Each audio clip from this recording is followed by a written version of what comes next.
My name is James Rowlands.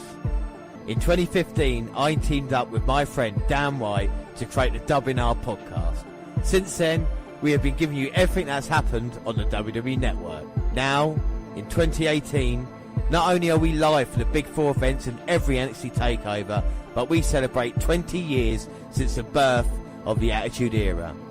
Plus, every month we'll bring you 205 Live, collections, new content, W pay-per-views and latest news on the WWE Network. Until we have watched everything, we are with you, and we are the WNR.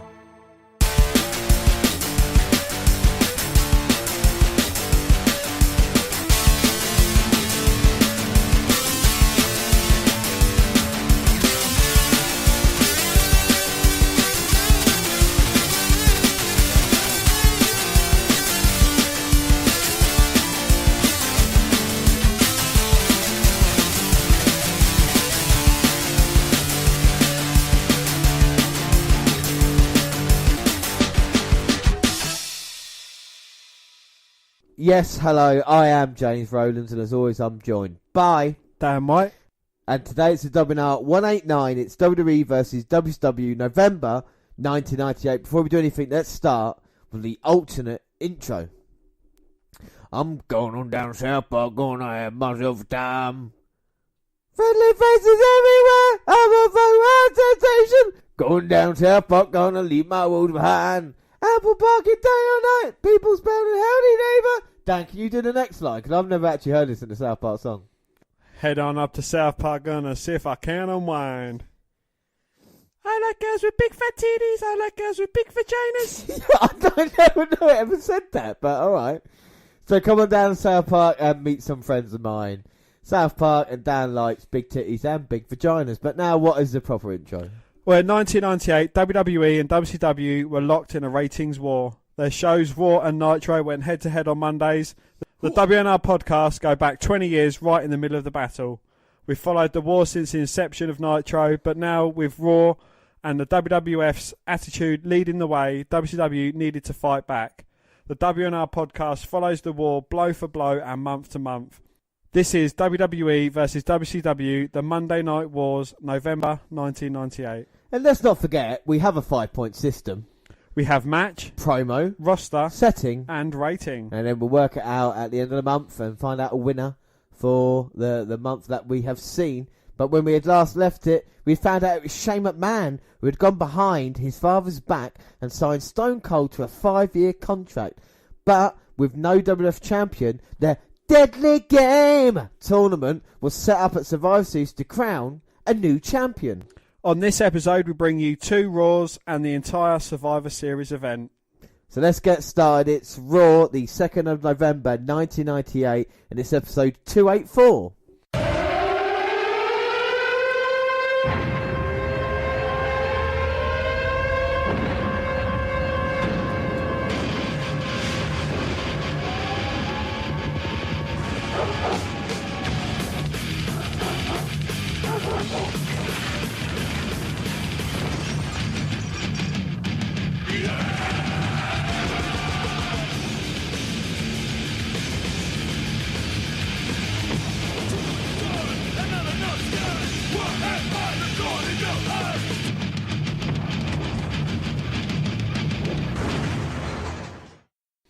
Raw recovered from last week with a 4.8 off of a 4.7 and a 4.9.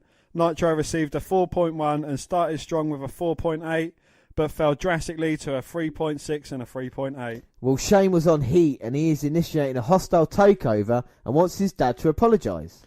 They start off with Shane coming out. Apparently Vince is not here.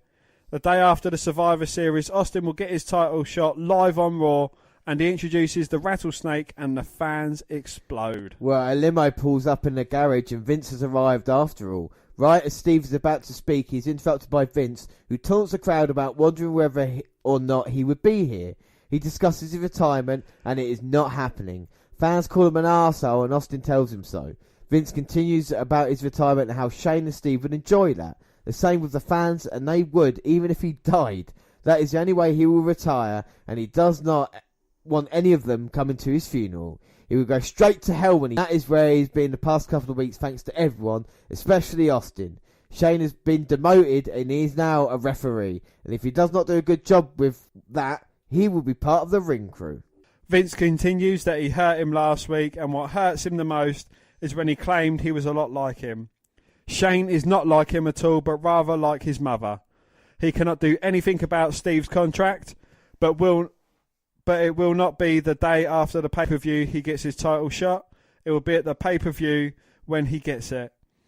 He will have to wrestle 4 times, and good luck, as he's going to need it. His first match will be against the Boss Man. One last thing, he does not appreciate the arsehole chants, and it is all the fans who are the arseholes. So Vince really getting on his high horse there. Well, the Outlaws and Pac come down, and Road Dogg has the fans eating them out of their hands.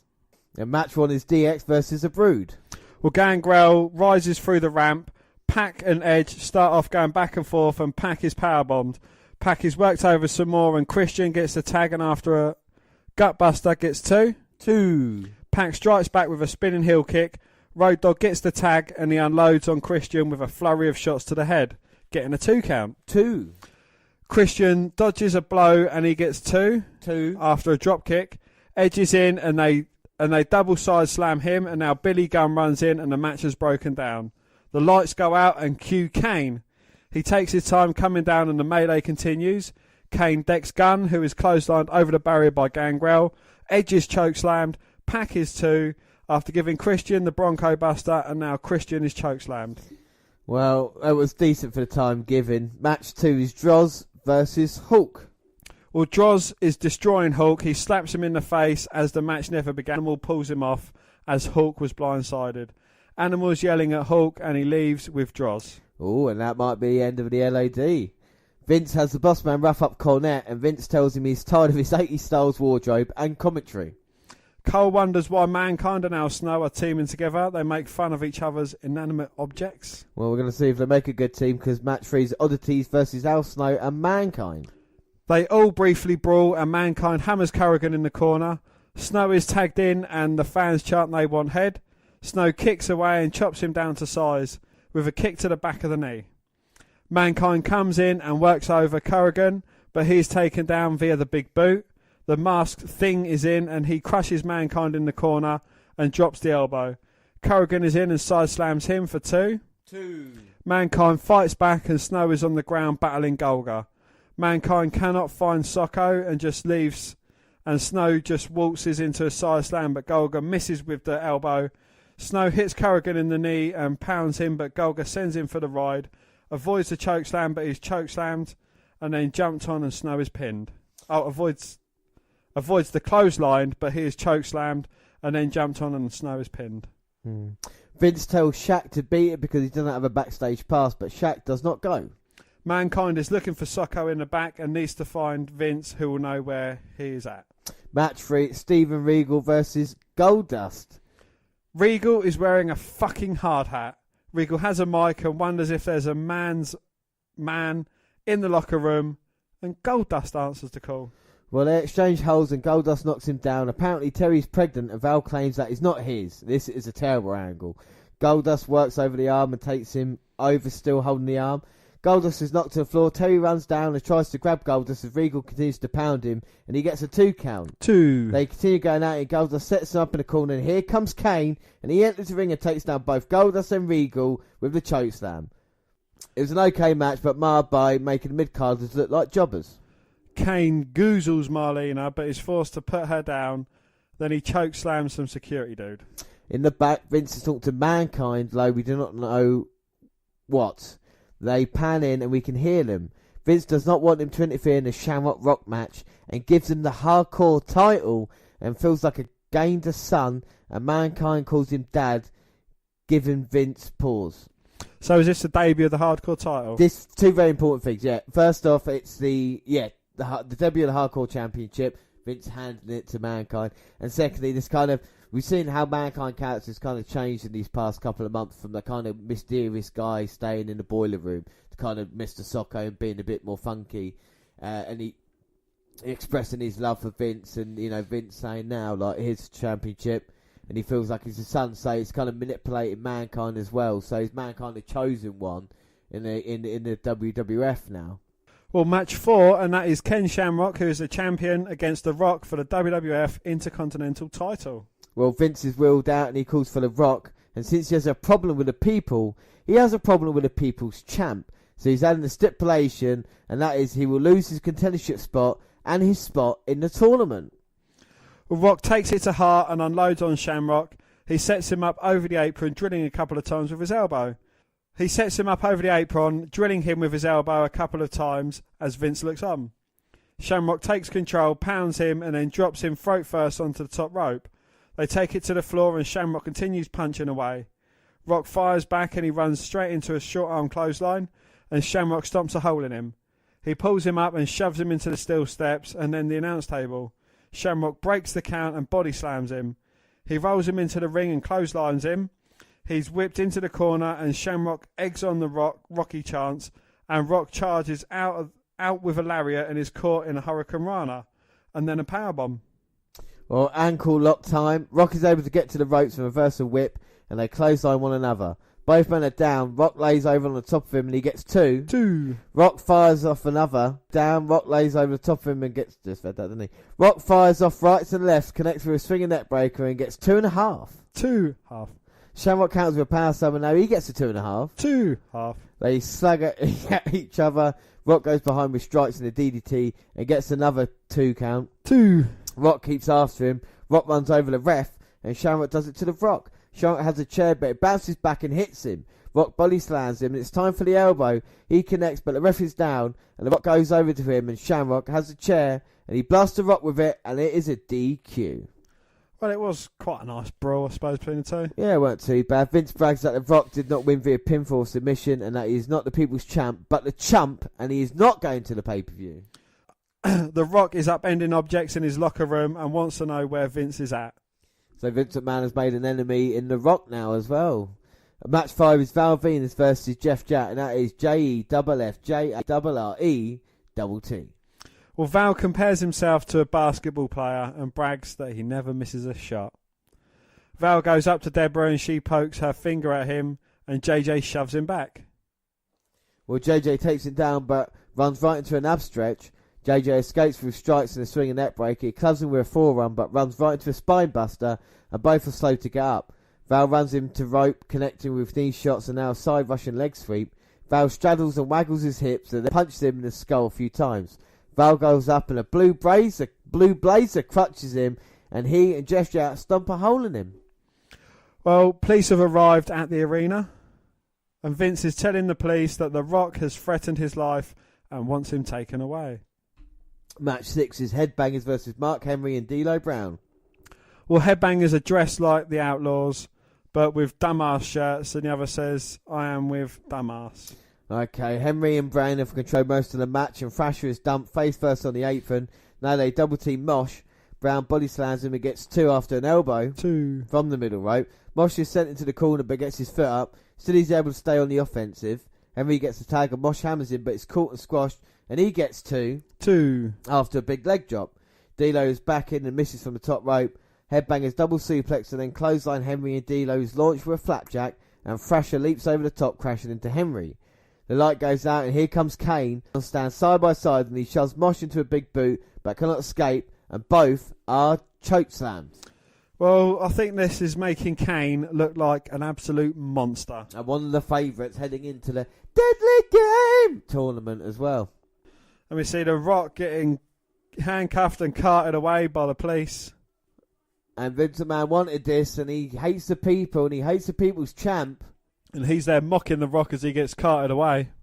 And the police taking away The Rock as Vince McMahon is smirking. No, James, he hasn't got a cigarette in his gob, he's just got a smoke because The Rock is out of here. Well, Vince keeps calling him a chump as he's taken away. As he's taken away. Well, here comes Owen Hart, and he apologises for what he did to Dan the Mustache Chevron. He did the honourable thing and retired, and he came all the way from Calgary to hear what Dan had to say. He comes out with a neck brace on, looking a bit sad. Dan does not want an apology and calls his blue blazer outfit ridiculous. He wants Owen to look at him and calls him scum. Owen shoves him down and then clotheslines him. Steve Blackman runs off. Owen is still claiming he is retired. Dan is being carted off, and Owen and the Blue Blazer are beating up Blackman. Jeff Jarrett is clearly in disguise there, and that is JEFFJARRE. Well, Vince is at the top of the ramp as the cage it's time to find out who's about to do hard time.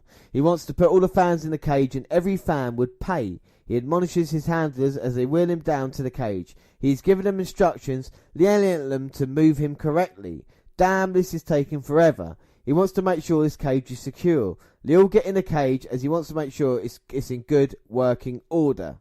And he has the boss man lock the door. They keep milling about, checking it out, and Vince declares I've paid to pay for hard time. And all he wanted was a cup of coffee. Boss man is told to get them, and he does so with the nightstick, just beating them up. He lays them out. Pat Patterson is up top, and Vince wants him yanked down. Sergeant S. Laughter tries to stop him, but he's battered some more. Vince wants this to be a lesson as Boss Man massacres them. They beg for mercy as Boss Man continues. He wants allegiance in eating. Boss Man beats up Patterson as Vince wants a vow of allegiance. Sarge again tries to fight back but is knocked back. Vince wants their clothes torn off. This is getting a bit weird now. So he's trying to take their clothes off now. This is bad. This is some weird perverse thing. I think Pat Patterson's liking it though. Well, we cannot confirm or deny Pat Patterson did enjoy or not enjoy. But he's back up. The old star blue cage. I think that looks lush. I pledge allegiance to the Vince of McMahon. Well, Patterson is getting battered in the ring. Oh, wait and a big pop. Austin comes running down. He won't get blood from a stone. He's trying to climb the cage. He's not going to wait till the survivor. Austin is in there. And he goes straight after Big Boss Man.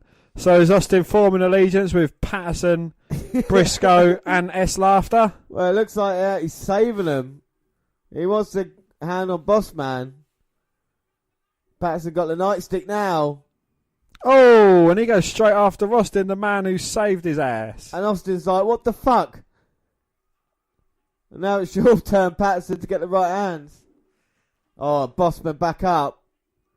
And he's got his nightstick now and just hits Austin straight on the head with it.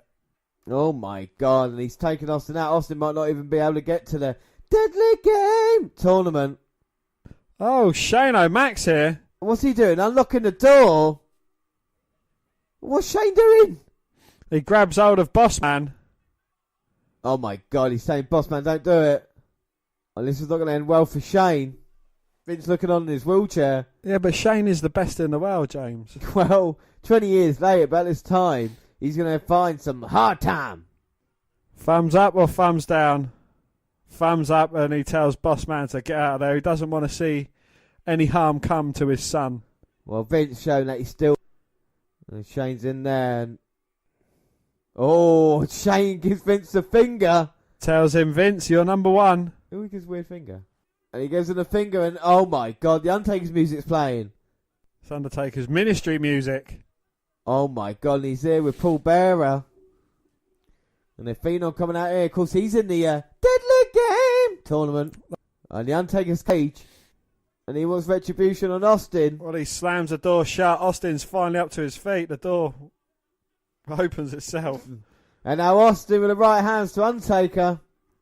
He's unloading on the dead man, but Undertaker turns it round, puts Austin in the corner and starts punching away at the midsection and a big right to his head.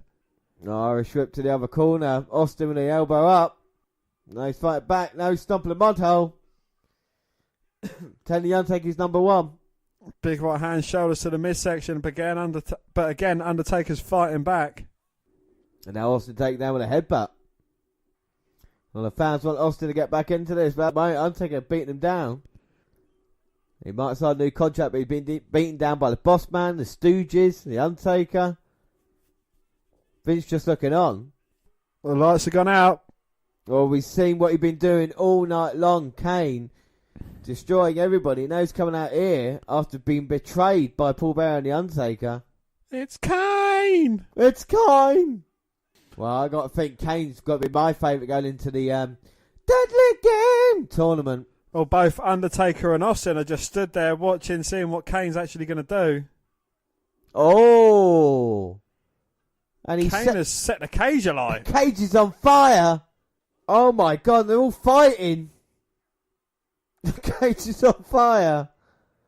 As we go off air, what a visual that is. And both Kane and Austin are beating up the Undertaker. And that is it. But we get extra attitude. Ooh. Oh, and Austin's got Boss Man's nightstick and he's beating him up. As Austin tips Vince out of his wheelchair. And Vince McMahon standing in the ring with Austin. Is Austin putting his hand out to shake it? Or is he going to form an allegiance with Vince McMahon?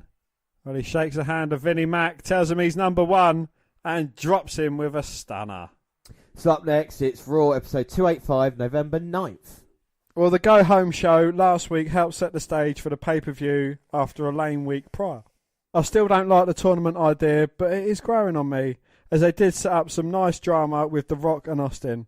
It's nice to see The Rock is getting a push against Mankind as they go back and forth. We will see what they do with Kane.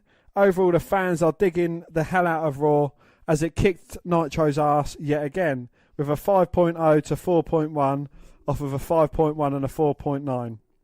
Nitro was the same as last week, but the second hour was a 3.6 instead of a 3.7. So people are turning off a Nitro and really enjoying Raw, and match one is X-Pac versus The Undertaker. Undertaker went on a tear on Heat last night, and they beat up X-Pac, who challenged him tonight. Pac is able to avoid him momentarily, but he's knocked down and destroyed. The lights go out, and here comes Kane. Oh fuck. He unleashes a fireball and it strikes Pac in the eye, and The Undertaker leaves and backpedals towards the back, with Kane slowly pursuing him. This was a dud for the fireball and the dumbasses in the crowd thinking it was real, and they are worried. Well, after the break, Pac is whining about it stinging in the back. I think He sees about his eye backstage, as opposed to the stinging in his back area. After the break, Pac is whining about it stinging his eye in the backstage area. Vince wheels up to McMahon and tells him tonight will be even more special as he defends the title in a no-holds-barred match against Shamrock. There will be more titles where this came from.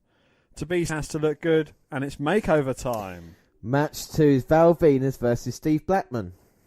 Terry runs behind him like a lost puppy. On Heat, Val honestly looking like he's on meth. It cannot be his child, as he had a vasectomy. Terry stalks him and is sent to the back. No more misogyny. Well, Blackman comes down and he beats the shit out of him. He has controlled the first 2 minutes with shot after shot. He covers him for two, then body slams him. Steve drops the elbow and is nearly tossed to the floor. He holds on to the ropes and gets back into the ring. Val knocks him down and he goes up hitting a crossbody, but Steve rolls up on top, getting two. Val comes back with a shot and a Russian sweep. Terry runs down and nuts him, and now the Blazer and Owen run down and beat up Blackman. Val was owned throughout the match. Well, talking about makeover earlier of Mankind, he's getting his goatee shaved and his hair cut. He is praising Vince and wants to hug him. Well, match 3 is Road Dogg versus D'Lo Brown versus Mosh. Shane is the ref, because you remember what Vince said last week? That Shane would be a referee now. Remember that? I remember. He rings the bell before the last participant is down, and all three go at it after Brown and Dogg pound each other. It's a typical triple threat match as they hammer each other. Brown tosses out Mosh after teaming with him against Road Dogg. He suplexes Road Dogg and celebrates. Mosh comes in the back door and drops the leg, and this guy is very gay. Mosh comes in the back door and drops the leg, and Brown breaks up the count, and now both again stomp at the hole in the Road Dogg. Mosh misses a leg drop from the top, and Brown misses a frog splash. All three are down, and at 7 they're all back up, and it's a slugfest. Now Road Dogg takes them out and clotheslines both, but he runs into a powerbomb from D'Lo, and Mosh leaps into Brown, getting the win. Billy Gunn clears the ring. Oh, okay, it sets up the title bout at the pay-per-view. Well, Mankind's just getting a pedicure as he talks about Socko. And match 4 is Goldust versus Jeff Jarrett, and that is JEFFJARRETT. Well, Terry runs after him as he tries to woo him. Woo! He tells her that he's been following him around and that he's been a bad girl. He continues that she needs to forget the name of Goldust and get on the jet and leave. She says and leaves. The fight goes to the floor with Jarrett hammering away. He hits a crossbody after they get back in the ring, and Goldust rolls on top, getting a 2. Goldust gets his feet up after a whip into the corner, and after an atomic drop clotheslines him to the floor.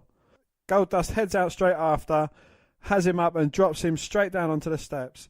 Deborah tries to use her charms on Goldust and it works as Jarrett blindsides him. Back in the ring, he fucking telegraphs the backdrop and is uppercutted and nearly pinned after a bulldog. He mounts and pounds him in the corner with 10 shots. He sets him up for the nut shot. Deborah intervenes and Goldust unzips his top and then grabs Deborah, kissing her now. What's her now? And then grabs Deborah, kissing her as now she sells it well and Goldust turns right into a guitar shot. It's a decent brawl ruined by, again, an overbooked end. The Rock has arrived. He has to beat Mark Henry or he is fired. Cole has talked to The Rock. He doesn't like being crossed and will lay the smackdown on Henry's fat ass. After he leaves, Goldust runs down Jeff Jack, that's JEFFJARRE and just pounds the ever-living shit out of him. Blue Blazer runs him over right after before, and now Jeff Jack returns the ass-kicking favour. Well, match 5 is Ken Shamrock versus Mankind, who is the champion for the WWF Hardcore title. Shamrock takes him down with a shoulder tackle and then drives his knee into him. Mankind takes off his shoe and wallops Ken. He hangs him upside and crutches him with a running knee. Mankind is wearing a tuxedo. On the floor, Mankind goes for a suplex but is rolled up and nearly pinned. Now Shamrock is using this shoe and then the hardcore belt and knocks Mankind off the chair as after he was knocked into it. Mankind is running to the announce table. Some fans chant for Socko and Kenny taunts them. Mankind dumps him over the announce table and kicks and punches him. Mankind slides his chair and then Shamrock into the ring. Oh, that must be a big ring. Mankind takes an hour setting up the pile driver and he is back dropped onto the chair. Now Shamrock is back on the offensive and he clotheslines Mankind to the floor. Mankind reverses the whip right into the steps. He covers him, getting two. Shamrock is pushed over barricade where the fight continues. Shamrock dumps him with a back over and chokes him out with a cable. Shamrock thrusts him into the steps and then into the side of the ring. Follows up with a belly-to-belly suplex. Mankind comes back with a chair shot to the back and then a DDT into the chair. Mankind gets a near fall and now the fight heads up the ramp where Vince is watching and Mankind is back suplex off the steel of the ramp. Ken covers him and gets a 2.75. 2.75. Shamrock runs at him with the chair but he's backdropped. Boss Man whacks Shamrock with a nightstick and Mankind falls on him, getting the pin. Well, not much wrestling, but fun with another screwy ending. Austin has come down. He is happy about his new 5-year contract, and he mentions Shane overstepping his bounds and reinstating him. It's been easy as he's not had to bring in Zambonis and cement trucks, but Vince is a yellow bastard, and none of his little plans will work. Boston comes out and assures him there are plans for him, and they will work. He's being paid well to beat his ass and put him in a wheelchair. They jaw back and forth. Austin doesn't and keeps telling him to bring it on, and the boss man keeps repeating the pay-per-view is where it will happen. And Austin is willing to beat his ass for free and tells him to get his ass to the back. Austin pounds some beers just for the hell of it. Rock is getting beaten up and Vince states that it was not his fault, that the Rock got beaten down. If he cannot compete, he will be unemployed. Well, match 6 is Al Snow versus Tiger Ali Singh. Well, Tiger does not think that Al is worthy of fighting and forces Babu to face him. Deborah comes down to watch as Jeff Jarrett, that's JEFFJARRE is facing him in the first round of the pay-per-view.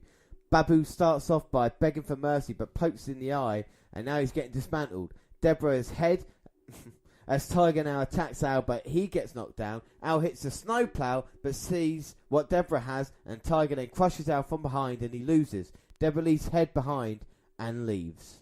It was a bad... Yes, but it is a bit of angle advancement. And we get a Sable workout video to prepare for a match at the pay-per-view, complete with porn music. That's what I guess what porn music sounds like. Yes. Rock is still laid out as Bossman was sent to check on him, and Vince gloats. Well, match 7 is The Brood versus Kane. Kane is having his way with Edge, but is clotheslined to the floor. Kane lands on his feet and pulls out Edge. See? It is a one-on-one match. Edge is shoved into the barrier and then dropped throat first onto it. Edge is rolled back into the ring and he tries to fire off some shots, but it does not last as Kane continues to hammer him.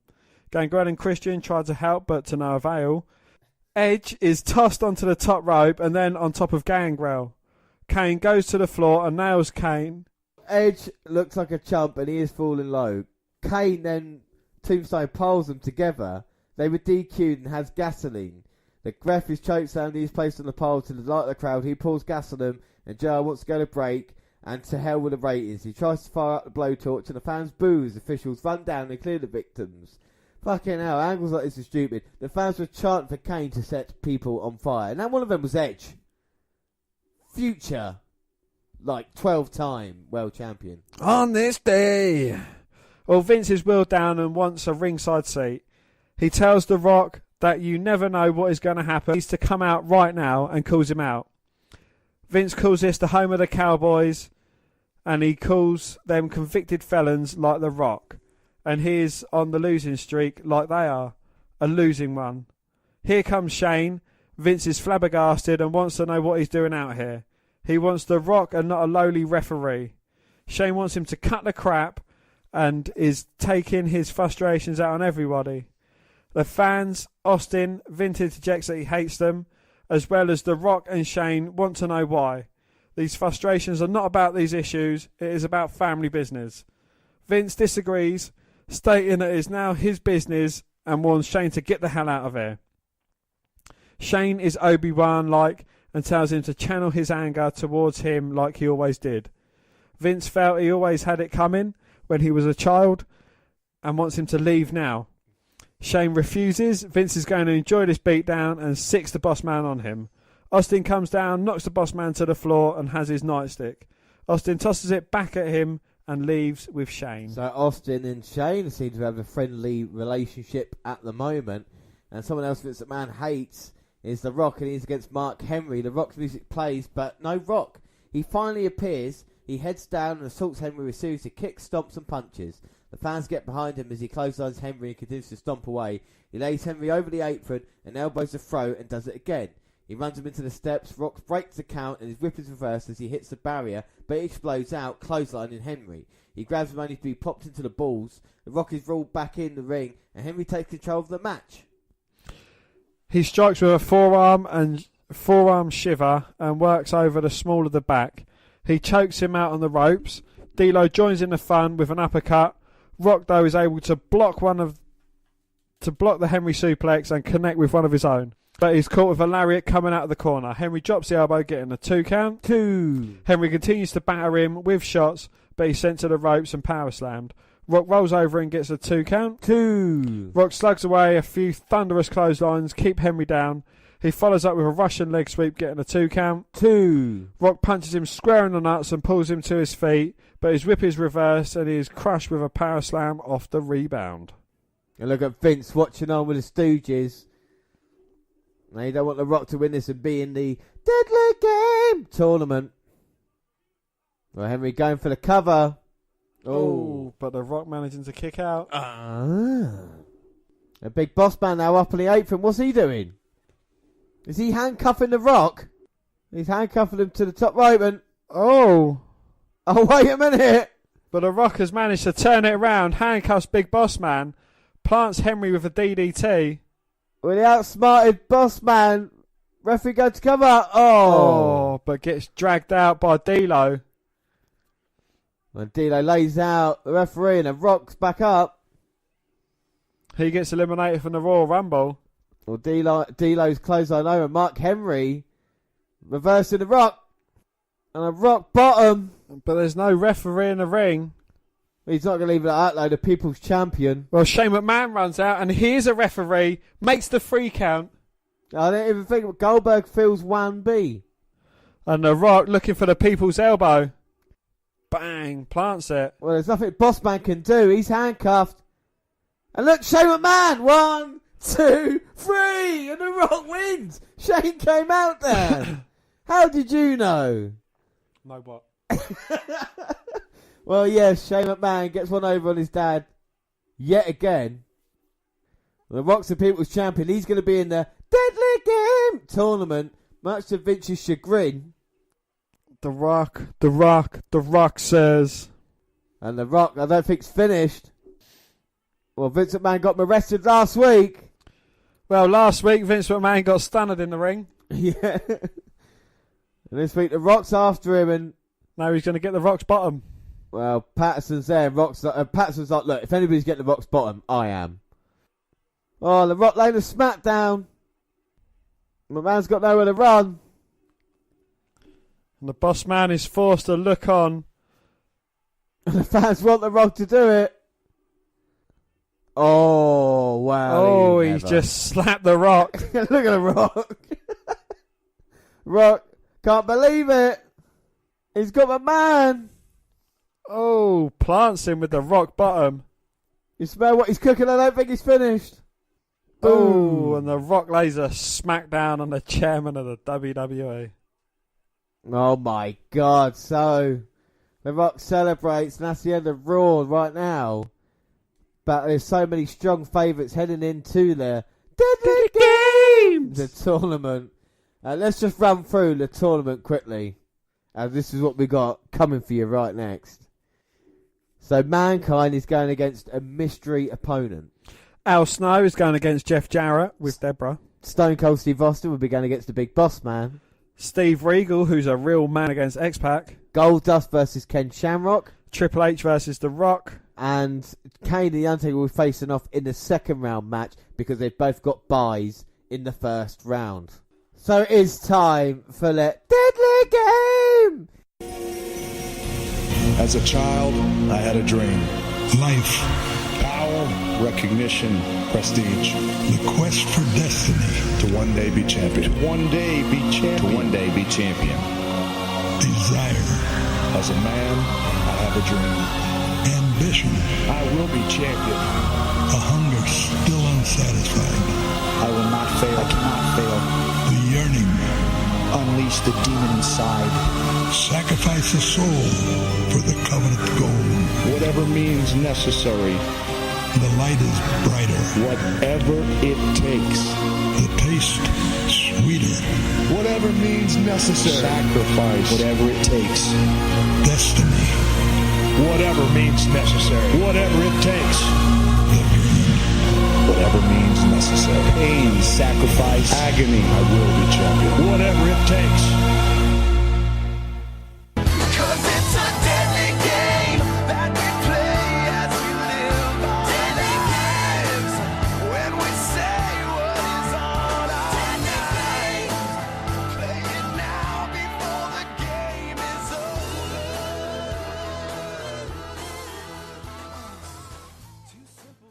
It is Survivor Series 1998. It is the 15th of November, and we're at St. Louis, Missouri, in the Kill Center. There's about 19,322 in attendance. Of course, Jim Ross and JR on the commentary.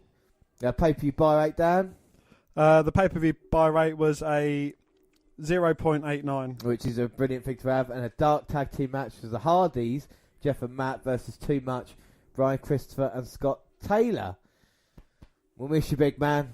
But what a night it is going to be. And of course, we've talked about the Deadly Games tournament and what we got to look forward to first round matchups. I mean, I can't wait to the start of the second round to see Undertaker versus Kane again. And that's basically where it all began. If we go back to the night after breakdown in September with Undertaker and Kane double choke slamming Austin and pinning in the night after Vince not declaring who the champion would be. And we saw the shenanigans at Judgment Day with Austin being fired. But tonight is one of my favourite pay-per-views of all time. Not match quality-wise, but just entertainment as well. You know, we are thick in the attitude, and we're getting the... there's the tournament bracket, and as we spoke about.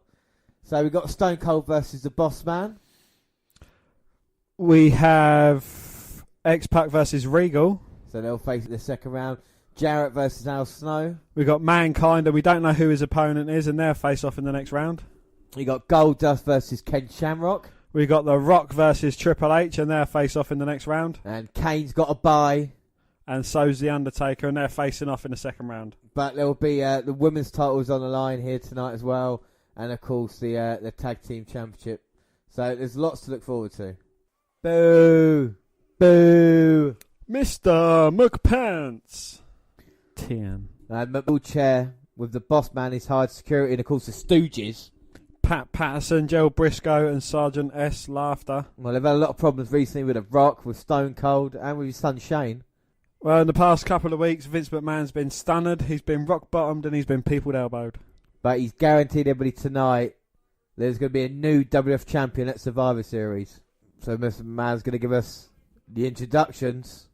Oh, so Mankind coming out here, and we've seen on Raw, like I said, the past couple of weeks as well, he's having a corporate makeover. He had a goatee cut, his hair cut as well. When Tuxedo being awarded the Hardcore Championship, he is maybe the chosen one, and the corporate chosen one to maybe go all the way, but we don't know who his opponent is. I want to give WWF credit because we talked about Halloween Havoc, the pumpkin moving around as well. That skull on fire in the entranceway is probably one of my favourite entrances of all time as well. And Mankind hugs his daddy. There's going to be an action. And there have been rumours, Dan, all day that a former WWF champion will come back into action in this match. Oh, exciting. I wonder who it could be. Well, the fans chant HBK. Well, a year on for the Montreal Screwjob. You don't think he has he? Surely not. Don't call me Shirley. So a legend from 1990 to 96. Win-loss unlike any other. Saying he jumped to the W, not getting a great reaction. So a shoulder injury kept him out. But now he's back. Now he's back. The man, the myth, Dwayne Gill. Gilberg. Dwayne Gill is here. The legend back in the big time. And he's happy about his entrance video. Dwayne Gill is here. Coach of the Pasadena Chargers. Well, he's got better than a couple of sparklers, but and that is a new entry to our wrestlers that get scared by fireworks. Well, Dwayne Gill's coming out here, and all jokes aside, I mean, this is a great athlete, and Vince McMahon is not giving it to Mankind easily in this tournament. Vince saying, let's go out of here. I mean, what an introduction. Well, I think I've seen my new favourite in this tournament. Gilberg. Well, Dwayne Gill's thrown in. And Mankind, in his tuxedo, stomping away. And JR just telling us he's a jobber. Double arm DDT. Oh, Mankind. Goes for the cradle and gets a victory. My God, Dan, he gets a victory. What are your thoughts on that? Well, you can certainly see that Mankind is Vince's chosen one. He's given him a relatively easy first round matchup. And then, even the next match is not a hard one. It's either Al Snow or Jeff Jarrett, and that's JEFFJARRE double T. Yeah, but we've got Stone Cold, The Undertaker, The Rock in this. I mean, who's your favourite going into it? Well, it was Dwayne Gill. But... Oh, well, I can't go against Stone Cold Steve Austin. Like you said, I'm going to go with Mankind. He needs to talk about. Well, Mankind's been chosen by Vince McMahon as well, so I think there'll be shenanigans to ensure that it is Mankind. Well, we'll see if Mankind gets through to the final. But Sable got here with the belt by Jackie and Mark Mero, and Kevin Kelly asks if she's thrown off her game plan. Sable says she's more pissed off than ever. It did put her off. It pissed her off. Look at it, there's fire there, the entranceway. And all the music, we spoke about it a minute ago. The hits keep on coming in this this pay-per-view. Jeff Jarrett with Deborah. Deborah Filler. Well, that's Jeff Jarrett. Of course, that is JEFFJARRETT. And he's along with Deborah, that's double D. And he might be a strong favourite coming out here, Jeff Jarrett. So the winner of this will face Mankind. Jeff Jarrett, the man you hate to love to hate. The man with surprisingly limited amount of talent who might seem to be everywhere during this time. Deborah left with Jeff from WCW. And that usually been called outside as well. Austin, Undertaker. Massive inflatable figure. I'll try to take one of them home. Deborah having a word with Fink. And here comes Al Snow. Dan, do you like head? I love Head. Oh, no. Well, Al Snow finally got his contract. He's been fighting it since June. And now he's here, and what a story that could be.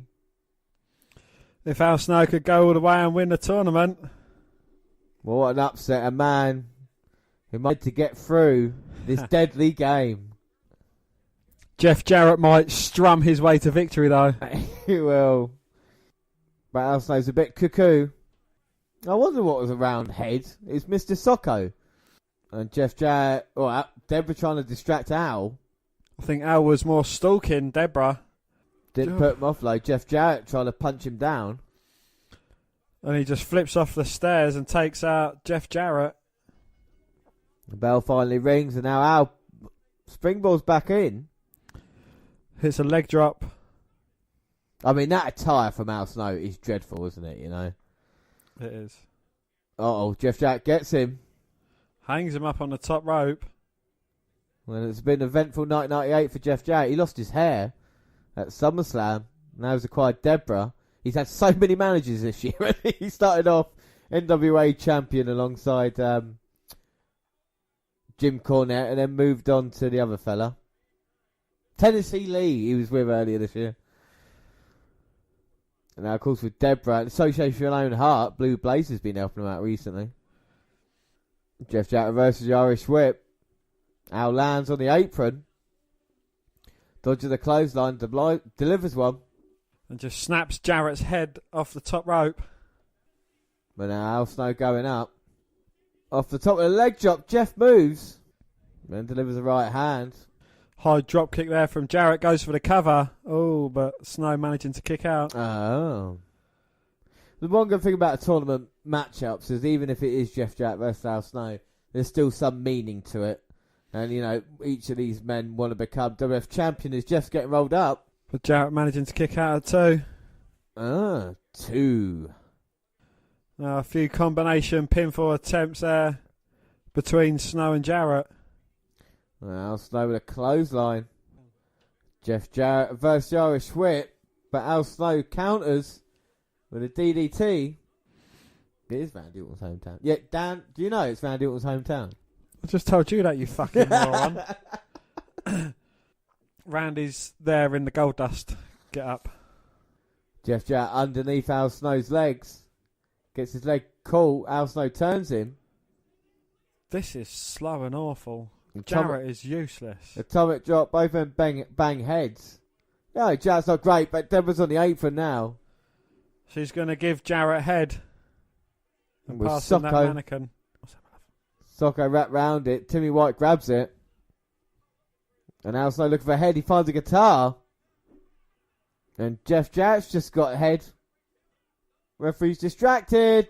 Oh, and Jarrett hits Al Snow with a head. Referee move the guitar. Al Snow with a boot to the face. Hits him with head. 1, 2, 3. And Al Snow beats Jeff Jarrett after giving him head. Well, he gets the job done. Like I said, he used his head to get through. He will face Mankind in round 2. Now Snow speaking to head. Dan, what do you think? I think Al Snow. I think Jeff Jarrett is probably one of the most worst workers I've seen in a long time. Maybe when he got his hair cut, he just stopped caring. But we've already got 2 quarterfinals. See, we're filling them out. And we've still got 4 great matches in this first round left. Well, is Jeff Jarrett standing there as if he's won? You've been eliminated, you tool. Yeah, but Jeff Jarrett is standing there with Deborah. That is true. And his guitar wasn't broken, so who's the real hero? Oh my God, it's time down for some hard time. Big Boss Man's coming out here. He's got to be one of the favourites. Vince McMahon, obviously personal security. He's come out of nowhere. We last saw him like jobbing out on Nitro, didn't we? Like 1997. We did indeed, yes. He wasn't doing too well after he'd jumped ship to WCW. But Mr. McMahon has brought it back in, and it just proves that he can make a star out of anybody. I'm not saying Boss Man is a star, but he would be found till the kind of end of his run in WWF, wouldn't he? You know, so. Yeah, from Cobb County, Georgia. Well, he is, and he was such a beloved guy, and now he's the Shield's daddy at this moment in time. Yeah. But he's got to fight. He's got to face Stone Cold Steve Austin. When you hear that glass, James, it's your ass. Well, the glass breaks and here comes Austin. And he is a bad motherfucker as he comes out here. So this is his title opportunity. He's been looking for this since September. Bossman comes out to meet him. Austin cuts him off almost immediately. Tussling about, throws him into the ring apron. Oh. Irish whip to the stairs. Austin means business tonight. And it's great, isn't it, how early we see stars like Stone Cold Steve Austin on the pay-per-view. We watch it for 20 minutes. And now Stone Cold brings Bossman in. Big right hands. Vince McMahon can't believe it looking on. Lou Fez Prez. Big rights from Austin. By 1, 2. Oh, Bossman managing to kick out though. And Austin's not put off though. Sends Bossman into that top turnbuckle. And referee. Been low blowed, ref. Ref, come on. Come on, ref. You don't think he's been told by McMahon, let things go? Well, who would have thought Bossman? He would have thought himself. Being jobbed out of Nitro, now facing the guy in WWF at this moment in time, Stone Cold Steve Austin. And Bossman sending the knees into Austin. And he blames Austin for ruining... I mean, is he right to blame Austin for ruining the McMahon family? I think it's down to himself. Vince McMahon screwed Vince McMahon. Yeah, well, we're a year on from that. So, you know, like I say, it's been a year since he screwed Shawn Michaels. But has he been treating Shane McMahon wrong? You know, is there discontent in the McMahon family? Is it all thanks to Austin? Has it become more personal now than that? You know, it's bled from him not wanting Austin as WWF champion in his company to now ruining his personal life. Well, you know, if Vince McMahon played ball, everything went as it should, we wouldn't have had as much entertainment. Well, that is true, and Austin is fighting out now. And our fans always love him because of it. And Austin won't back down for a challenge. Oh. Irish whip looks to lower his head, but Bossman catches him, hangs him up on the ring ropes. And now he's going to go second time. No, goes under. And delivers a big uppercut. Well, Big Boss Man is a danger. Goes for the cover. What's Big Boss Man's finisher? Austin kicks out. Ah. Sidewalk slam, isn't it? And McMahon watching on. We get a split screen. Look at you smirking down. No, James, he hasn't got a cigarette in his gob. He's just got a smile on his face because he knows Austin may not get past the first round. There's a couple of people McMahon doesn't want to do anything in this tournament. One of them is Stone Cold, who backs up Bossman now.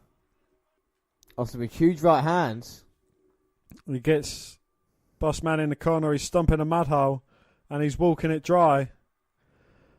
The fingers are getting pixelated out. Irish Whip Bossman goes under.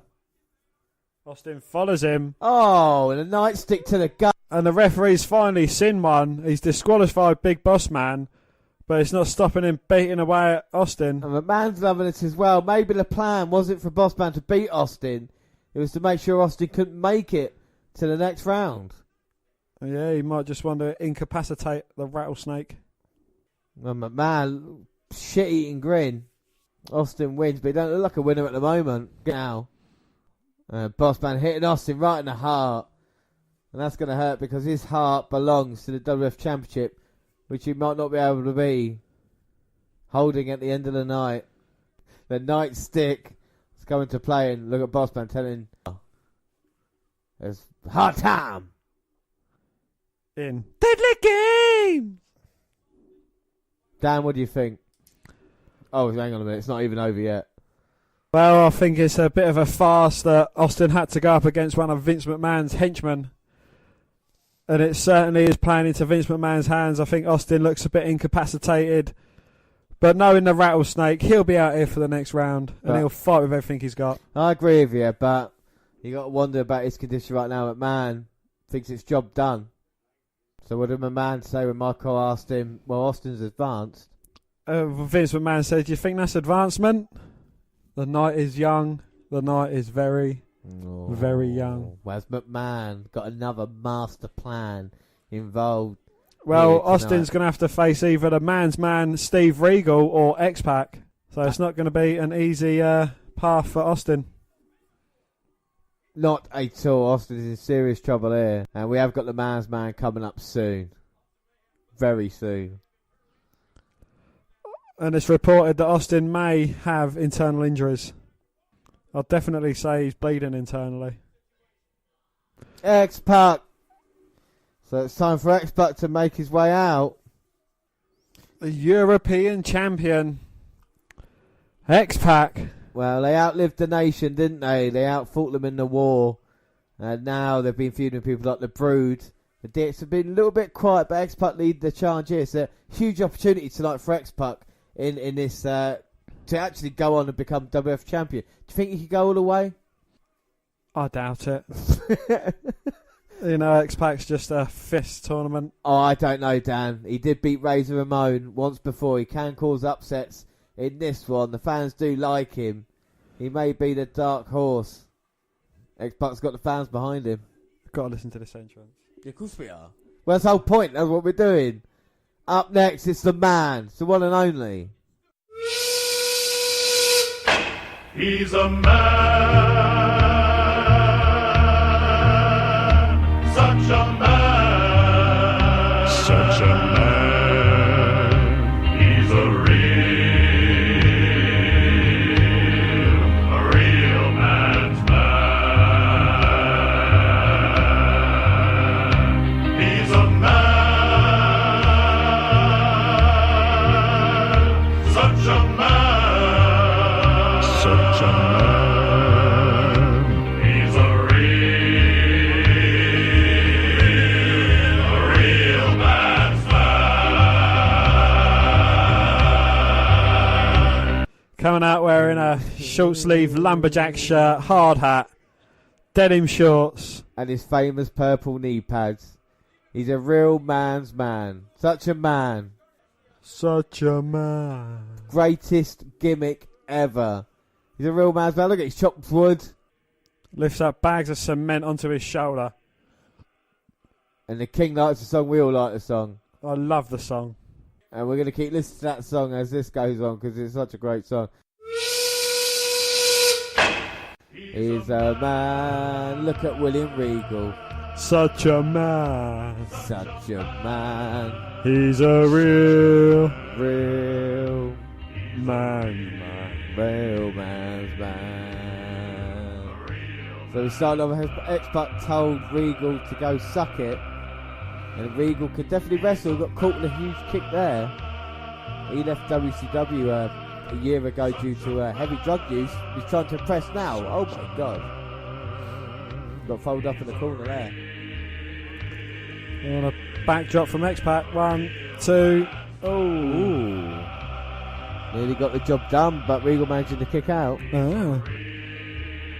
So Regal, do you reckon he deserved a little heavyweight run, or do you reckon Regal deserved a heavyweight championship run? I maybe later on, but the problem is he ruined too much early, didn't he? You know, success in WCW where it was, got to the kind of United States title picture because of the kind of drug issues, stuff like this. Didn't really come back into favour, you know, like this gimmick here. Even though it's the greatest gimmick of all time, still a bit of a shame it didn't work out. And then the British heel, was that ever WF worthy? I just don't know. You know, Intercontinental title maybe, but you know. Did he become ECW champion? No, he might have feuded with ECW champion. I don't think he did. I think the most was Intercontinental, but he was quite successful in his own right. You know. Yeah. I suppose. Yeah. He was Commissioner Regal. He was the first man to join Vince McMahon's Kiss My Ass Club after the split. Yeah. Yeah, you know, so, you know, he's done a lot. And he's facing X-Pac. And he's now general manager of NXT. And long may he continue, you know, he's been brilliant general manager. Slingshot by Regal. Just throws X-Pac halfway across the ring.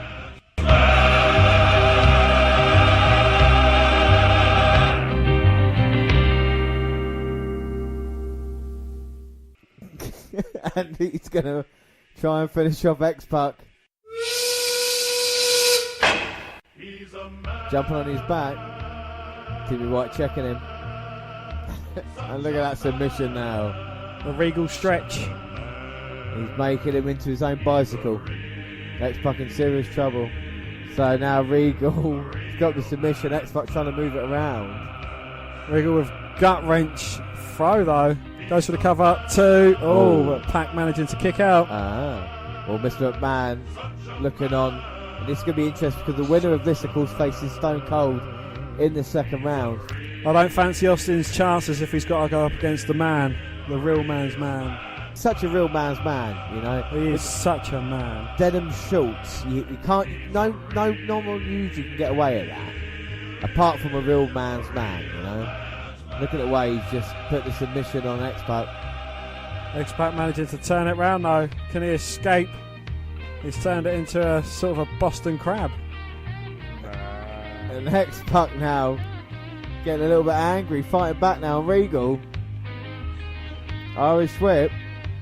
Throws Regal into the corner. Looking for a high Bronco Buster. Regal moves out of the way. X-Pac's folded up on the floor. And X-Pac might be in serious trouble. We know about his neck injuries, and Regal will have scouted that. Suplex picks him up. Just plants him on the top rope. And Regal, oh my God. Double arm throw off the second rope. Gonna go for the cover, taking his time. X-Pac managing to kick out. Regal now with submission back in. He's such a manly man, William Regal. I wish He's he a could man. teamed up with Alex Wright. The man and the dog. Oh my God. We've had so much response from Alex Wright and his massive penis, but we're going to focus on William Regal and his tight jeans here tonight. Being the most manliest of mans.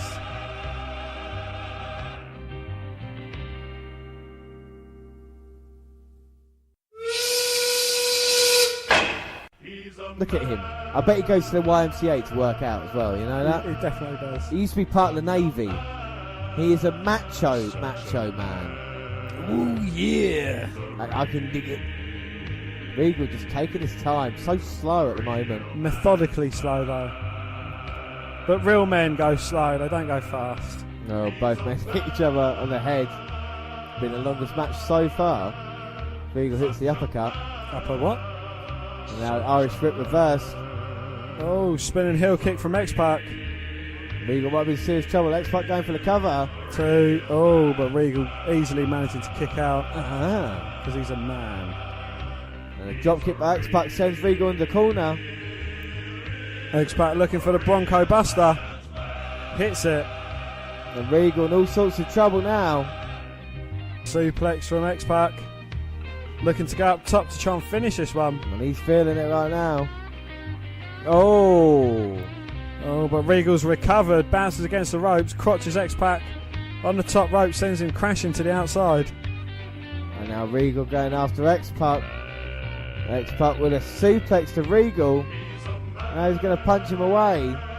And the referee can't. Oh no! That means the song finishes. The match is over. Well, both men have been counted out. Both men are out of the tournament, I guess. Oh my God! And you know that Austin gets a bye. Austin's bye to the semis. Oh, McMahon saying get overtime. Come on, let's play our music again if it's time. What war that was, Dan? What are your thoughts? It was a war between a real man's man and X-Pac. Well, Vince McMahon wants overtime. Vince wants a winner. Here comes this laughter. Going straight to Howard Finkel. Well, this match is going to continue to a 5-minute limit now. Anything to stop Austin getting an easy run.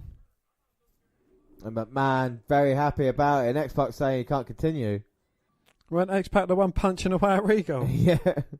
Maybe he's tweaked his neck again. Regal's back in the ring because he's a real man's man. Well, X-Pac's leaving.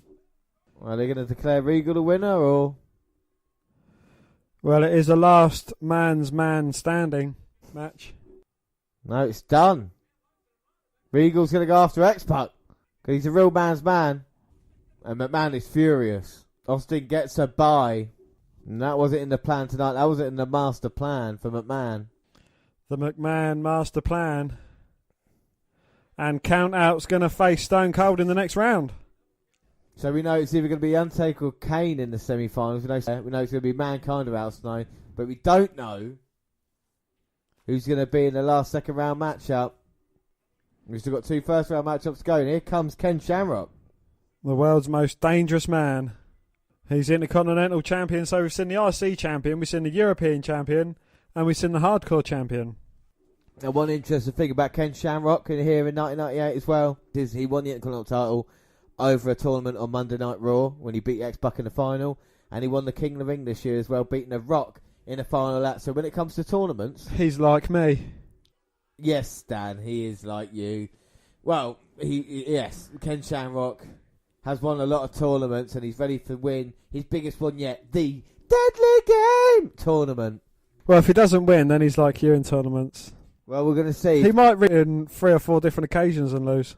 Well, here comes Goldust now, and a much more reinvigorated Dustin Reynolds, as we've seen, with a feud with Val Venus, turning them back to the Goldust character that we all know and love. He made his debut in November of 1995 in the WWF. He's former 2-time Intercontinental Champion as well, Dan, you know? His wife's pregnant as well, Terry. Mm-hmm. Or she said Val Venus gave it to him and then went to Goldust. Goldust told her to fuck off. Don't worry, like she loses it falling off the ring. It's fine. Well, she could have given birth to a hand. We've still got that to look forward to as well. Yeah, we have. Goldust is here, and Goldust is falling around ringside and into the crowd. And speaking of Goldust in the crowd, there is a Goldust in the crowd, and it is young Randy Orton. And Shamrock has got a determined look on his face. I got to like Shamrock in this tournament. I'll go straight to work on Goldust. Nice calf kick there by Shamrock. You got to be quick. Shamrock slams him down, knee to the face. I don't think we're going to see his win as quick as Mankind's. Well, Shamrock now just choking out Goldust, and you know he's meant to be a good guy, but he's had a few negative reactions recently, feuding with people like The Rock and Mankind. And Shamrock wants to prove that he can belong. For a clothesline, Shamrock ducks it, catches him with a kick to the gut. Now Shamrock shot to the face, Irish whip. Goldust ducks the clothesline. Hits one of his own. Now Goldust slamming down Shamrock. Bang, high knee. Goldust got hold of Shamrock, slams him into the turnbuckle. Irish whip sending Shamrock into the corner, but he just runs out and runs right through Goldust. And that's what I like about Ken. He can take it up a level. He got, of course, got that kind of danger zone where he just snaps, throws Goldust into the top turnbuckle. And Shamrock wants to be Intercontinental Champion and WWF Champion. First time a man would have done that since Ultimate Warrior. And he's feuding with Hogan at the moment. So, you know. Oh, what a year 1998 was. Wow. Now he's got a submission on Goldust, just wearing away. But the Dust managing to fight back, delivers a chop, but that just fires Ken Shamrock up some more, who delivers a couple of stiff kicks to the chest. Shamrock Russian leg sweep, goes for the cover. Gold managing to get the shoulder up at 2. 2. Shamrock's definitely been in the ascendancy in this match. Goldust hasn't really caught a break yet. The winner of this faces The Rock and Triple H in our next match. Look at Goldust now, showing a bit of fire. Big right hands, hurting Shamrock, sending him across the ring. Oh, goes to take him out, but Shamrock sidesteps. Goldust hits the ring post. And now Shamrock showing his his angry side, just raining down with right hands. Now he's got Goldust. Looking to try and suplex him, Goldust holding on. Manages to reverse it. Sends Shamrock to the mat. That was nice as well from Goldust. Not been in this one, but with a huge opportunity on the line. Shamrock just been constant, big right hand. Shamrock thrown into the corner. Goldust looking for a monkey flip, but Shamrock takes him out. Goes charging towards him. Drop toe hold by Goldust. Well, now Goldust's got him. Going to try and maybe powerbomb him. He's got him up. Shamrock fights out though. Drops Goldust to the mat. Goes for the cover. Oh. Shamrock just managing to kick Goldust just managing to kick out. Ah. Shamrock shot to the face. Irish whip. But Goldust hitting a bulldog in response. Now, big right hand by Goldust. He's setting him up in the corner. He's going to try and shatter Shamrock's dreams. This would be a disqualification if he hits it. Jimmy Cordero say no. The jumps in front of Shamrock protecting his nads. I think Shamrock might have moved him a little bit as well. He's on the second rope now. Shamrock coming off of a second rope Hurricane Rana. When he screams, he might have taken it up a level. If he hits a belly to belly. Well, Ken Shamrock's going to snap, and by snap it means Goldust's ankle. And he's got the ankle lock in middle of the ring. And Goldust has got no choice but to tap. Shamrock wins here. Dan, what are your thoughts? It wasn't a bad match, to be honest. You know, both men done relatively well. I think the right man went through. I've got to say, Shamrock's got to be one of the favourites now. He knows how to wrestle in tournaments. He's proven it this. And if he can take it up a level, then he definitely can. I mean, what a lineup is already shaping out to be. In the quarterfinals, not really had that many upsets at this moment in time. Well, what I'd say is probably match of the first round is coming up next, and that is The Rock versus Triple H. Michael Cole telling us Austin's refused medical attention. And like you said down earlier, Austin was going to find a way to fight here tonight. But do you smell what The Rock is cooking? He's got one up on Vince McMahon, who definitely doesn't want him through. Well, he smells what The Rock is cooking. He's got a chef's hat on. He's got an apron on. A lot of work's gone into that. A lot of work. But he's got on telly on the network. He's on our podcast. He is on a podcast now. 20 years later. Let's hope he's still alive. He didn't die of a heart attack. And The Rock's coming out now. Looking in great shape. He's got a kind of crowd behind him for the first time. Second maybe only to Stone Cold at this moment.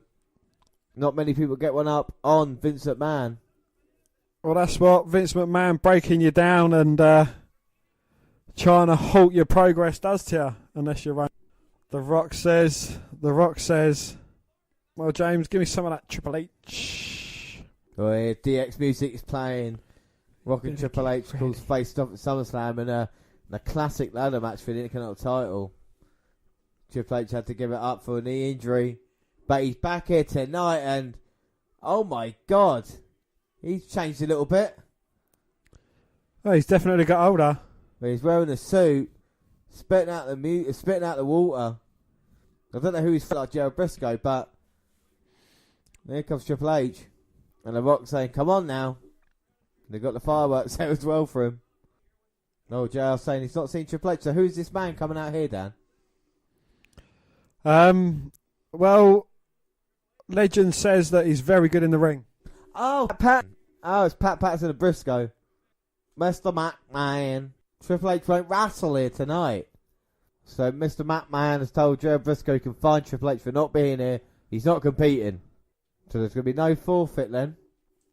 Who's he going to be facing? Oh, Mr. McMahon found a replacement last minute. Big Boss Man. Oh, who is it? It's the Big Boss Man. He's been eliminated. This is not fair. Why is McMahon changing the rules? And The Rock telling Earl he's not happy with it. Look at Boss Man. He's smirking, Dan. No, James, he hasn't got a cigarette on his gob. He's got a smile on his face because he knows he's got a second chance in this deadly game tournament. Unbelievable stuff. Roll up by The Rock. 1, 2, 3. Bossman's gone. Rock gets the job done. Okay, well, I thought I'd never see a win quicker than Mankind. But The Rock gets the victory, and more importantly, he is fresh as a daisy for the next round. Well, he gets one up on the Boss Man or Mr. McMahon and everything like that. The Rock job done. Like I said, yeah, he's through for the next round.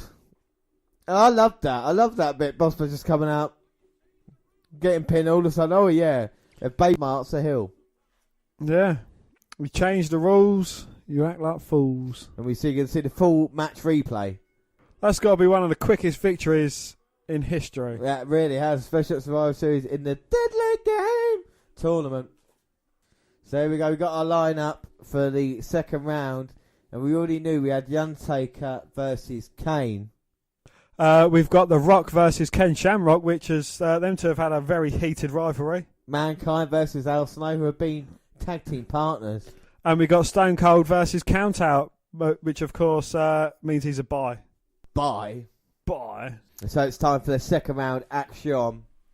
And it's The Undertaker coming out, and he's getting more demonic week in, week out, alongside Paul Bearer. And The Undertaker coming out here. He's got to be one of the favourites, Dan, surely. Don't call me Shirley, but either him or Kane, look favourite to advance in this round. And what a tournament it's been so far, and what I hope it continues to be. So we've had one disqualification. We've had one match go over the time limit, restart, and then X-Pac just walks away and Regal runs away. We've had one very quick finish, the 5th quick finish in WWE history, I do believe. At 5 seconds, we've had 2 buys. We have had 2 buys, and the Dwayne Gill match started with Mankind was ever so quick, wasn't it, as well? So we'll see what happens here. Will the action really will the action heat up? As Kane comes out. Kane's been getting a lot of cheers recently as well, since kind of Paul Bearer and The Undertaker's turned on him. Well, this is the 5th time he's facing his brother at a pay-per-view. First meeting, of course, WrestleMania 14 in a fantastic match, wasn't it? You know, going back to WrestleMania. And then the rematch at Unforgiven in the first ever Inferno match. Of course, that breakdown, threat match with Stone Cold Steve Austin involved. And then Judgment Day when it was one-on-one. Can Kane get one over on The Undertaker? He has beaten him once on Raw when he became number 1 contender to Stone Cold's title. That was before King of the Ring 1998, and it was started already. Well, Undertaker barely lets his brother get into the ring before unloading. The Undertaker scaring off the referee. Classic Undertaker. Irish whip to Kane, and this won't be pretty. This ain't going to be a classic catch-as-catch-can style wrestling. It's not going to be Al Snow versus Jeff Jarrett, I tell you that. It's going to be bowling shoe ugly.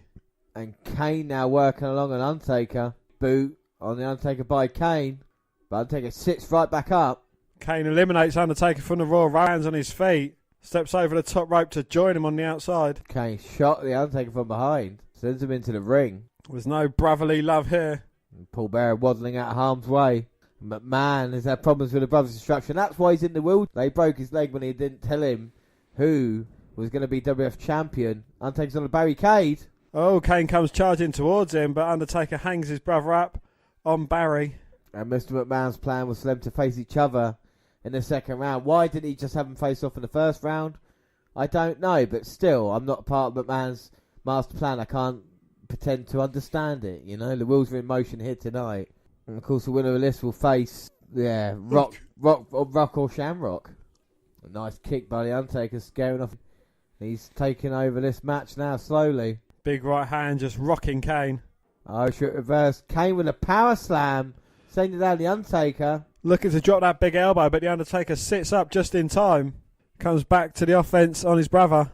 Huge right hand. Irish whipping Kane. Kane reversing. Runs into a boot from Undertaker, who goes down low, chops down a big red tree. And now the Undertaker just working on that leg. Paul Bearer just gurning, looking on. As the Undertaker now takes a leg of his brother Kane. And Kane, remember him making his debut, ripping off that steel cage door? How can I forget? Bad Blood 1997, a year and a month ago, October 5th, 1997. During the classic Undertaker Michaels match. But I feel when the Undertaker as a heel doesn't work as well as it does with Kane as a bad guy. The Undertaker fighting back and the left crowd. Really, I think they respect the Undertaker too much to boo him at this time. If you know, and I don't know, I want to see it. Because we saw the Undertaker and Kane in the steel cage that was on fire and Raw with Stone Cold. So these are two of the heavy favourites. And they've been in the title picture the majority of the year as well. And the Undertaker has a talent look, just choking Kane in the corner. Scared the referee out of the ring. Undertaker throws Kane and turnbuckle. Kane blocks it. Sends his brother head first into the top turnbuckle. Big uppercuts. And Kane is not falling down. Big right from the Undertaker. Still not phasing his brother. Kane now getting the Undertaker's face. Kane backed up. The Undertaker looks frustrated. He's trying to Irish whip him, but Kane holding on. Irish whip reversed, and Kane clotheslining the Undertaker. Now going on the outside, up to the top. Flies through the Undertaker. Takes him down to the mat. That's huge impact. Kane going for the cover. Only a 2 count though. 2. Now both men trading right hands. And Kane may be getting the better of the Undertaker now. He's a lot younger. Grasps his brother around the throat, but Kane responds in kind. They can't do a double choke slam on each other, can they? Well, we never seen it before. Kane wins it this time. Plants the Undertaker. Doesn't go for a cover though. No, because he wants to end things now. Singing for the tombstone. Paul Bearer's on the apron. Oh, manages to get out of harm's way. Long enough for Undertaker to get up. Plants Kane with a tombstone. Goes for the cover. Paul Bearer's holding the other leg so Kane can't kick out. And the Undertaker gets the victory thanks to Paul Bearer and his shenanigans. Well, Paul Bearer is definitely by the Undertaker's side now. Kane will be furious. He's already sat up. And he's looking to chase down the dead man. Dan, what are your thoughts on that match? For an Undertaker Kane match, it was over relatively quickly. But again, you know, shenanigans coming into play in this tournament. It's part and parcel with it, I think.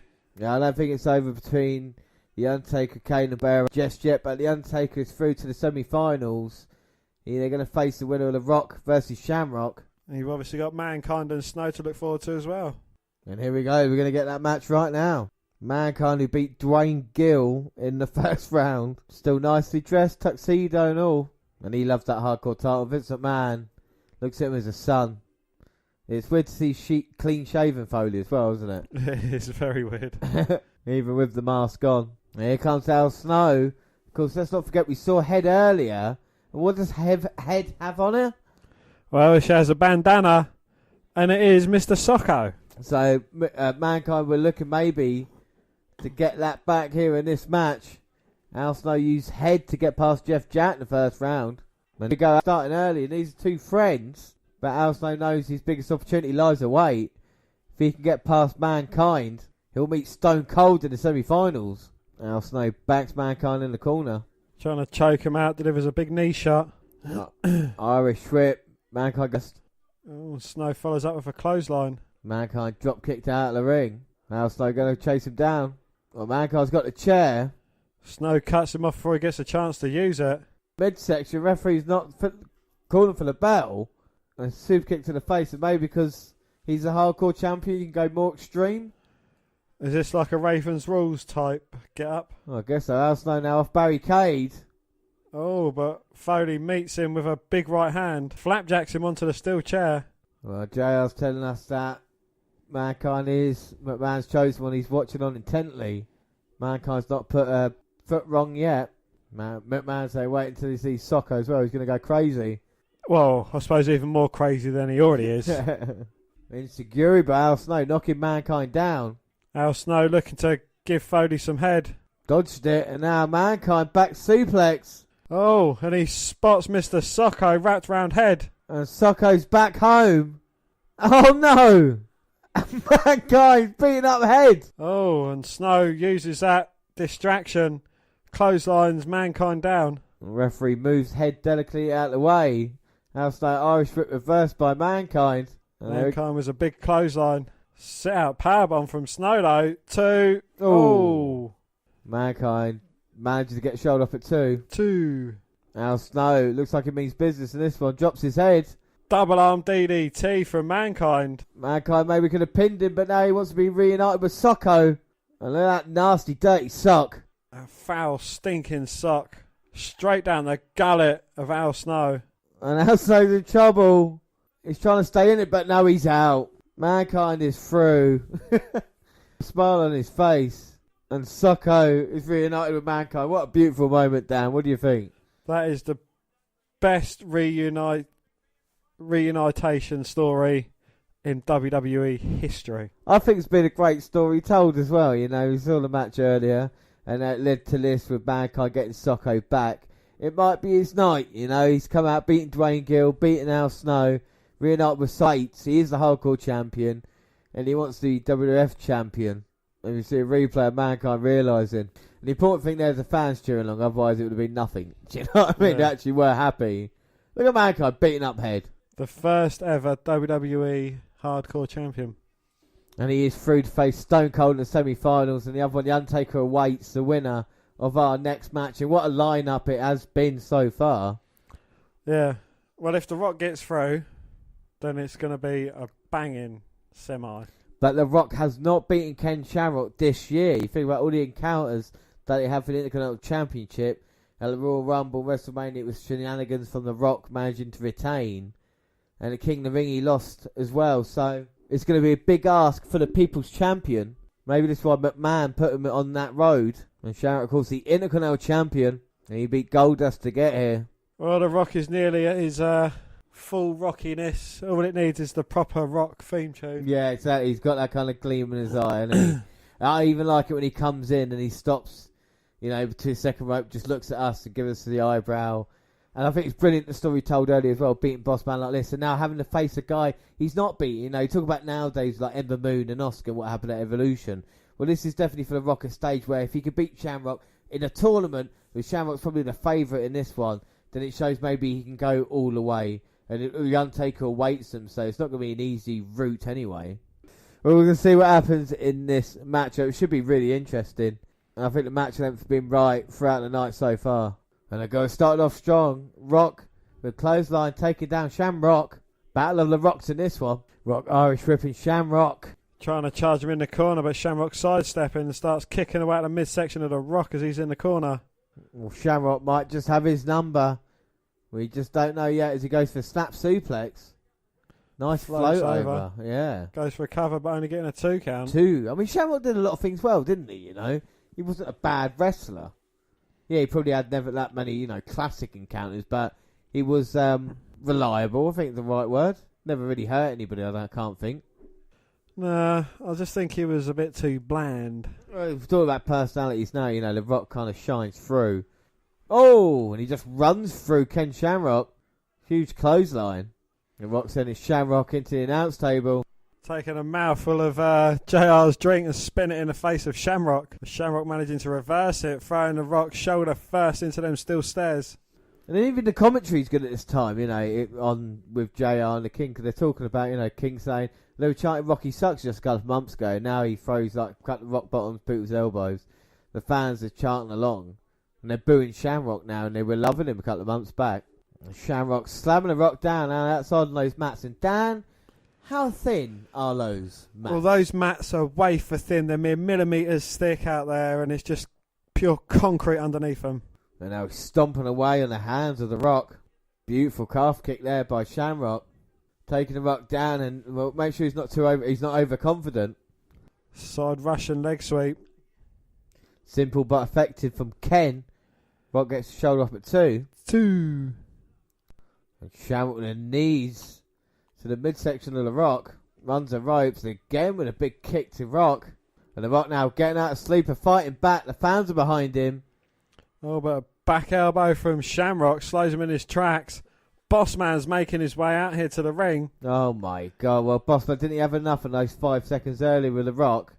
He's got his nightstick. And Shamrock's not sure of Bossman either. And Shamrock's following him round the ring with his eyes. But if Bossman hits the Rock, Shamrock gets disqualified, so it's in his best interest to keep Bossman out of the picture. Well, the fans chant, Bossman sucks. The Rock's been sent to sleep here.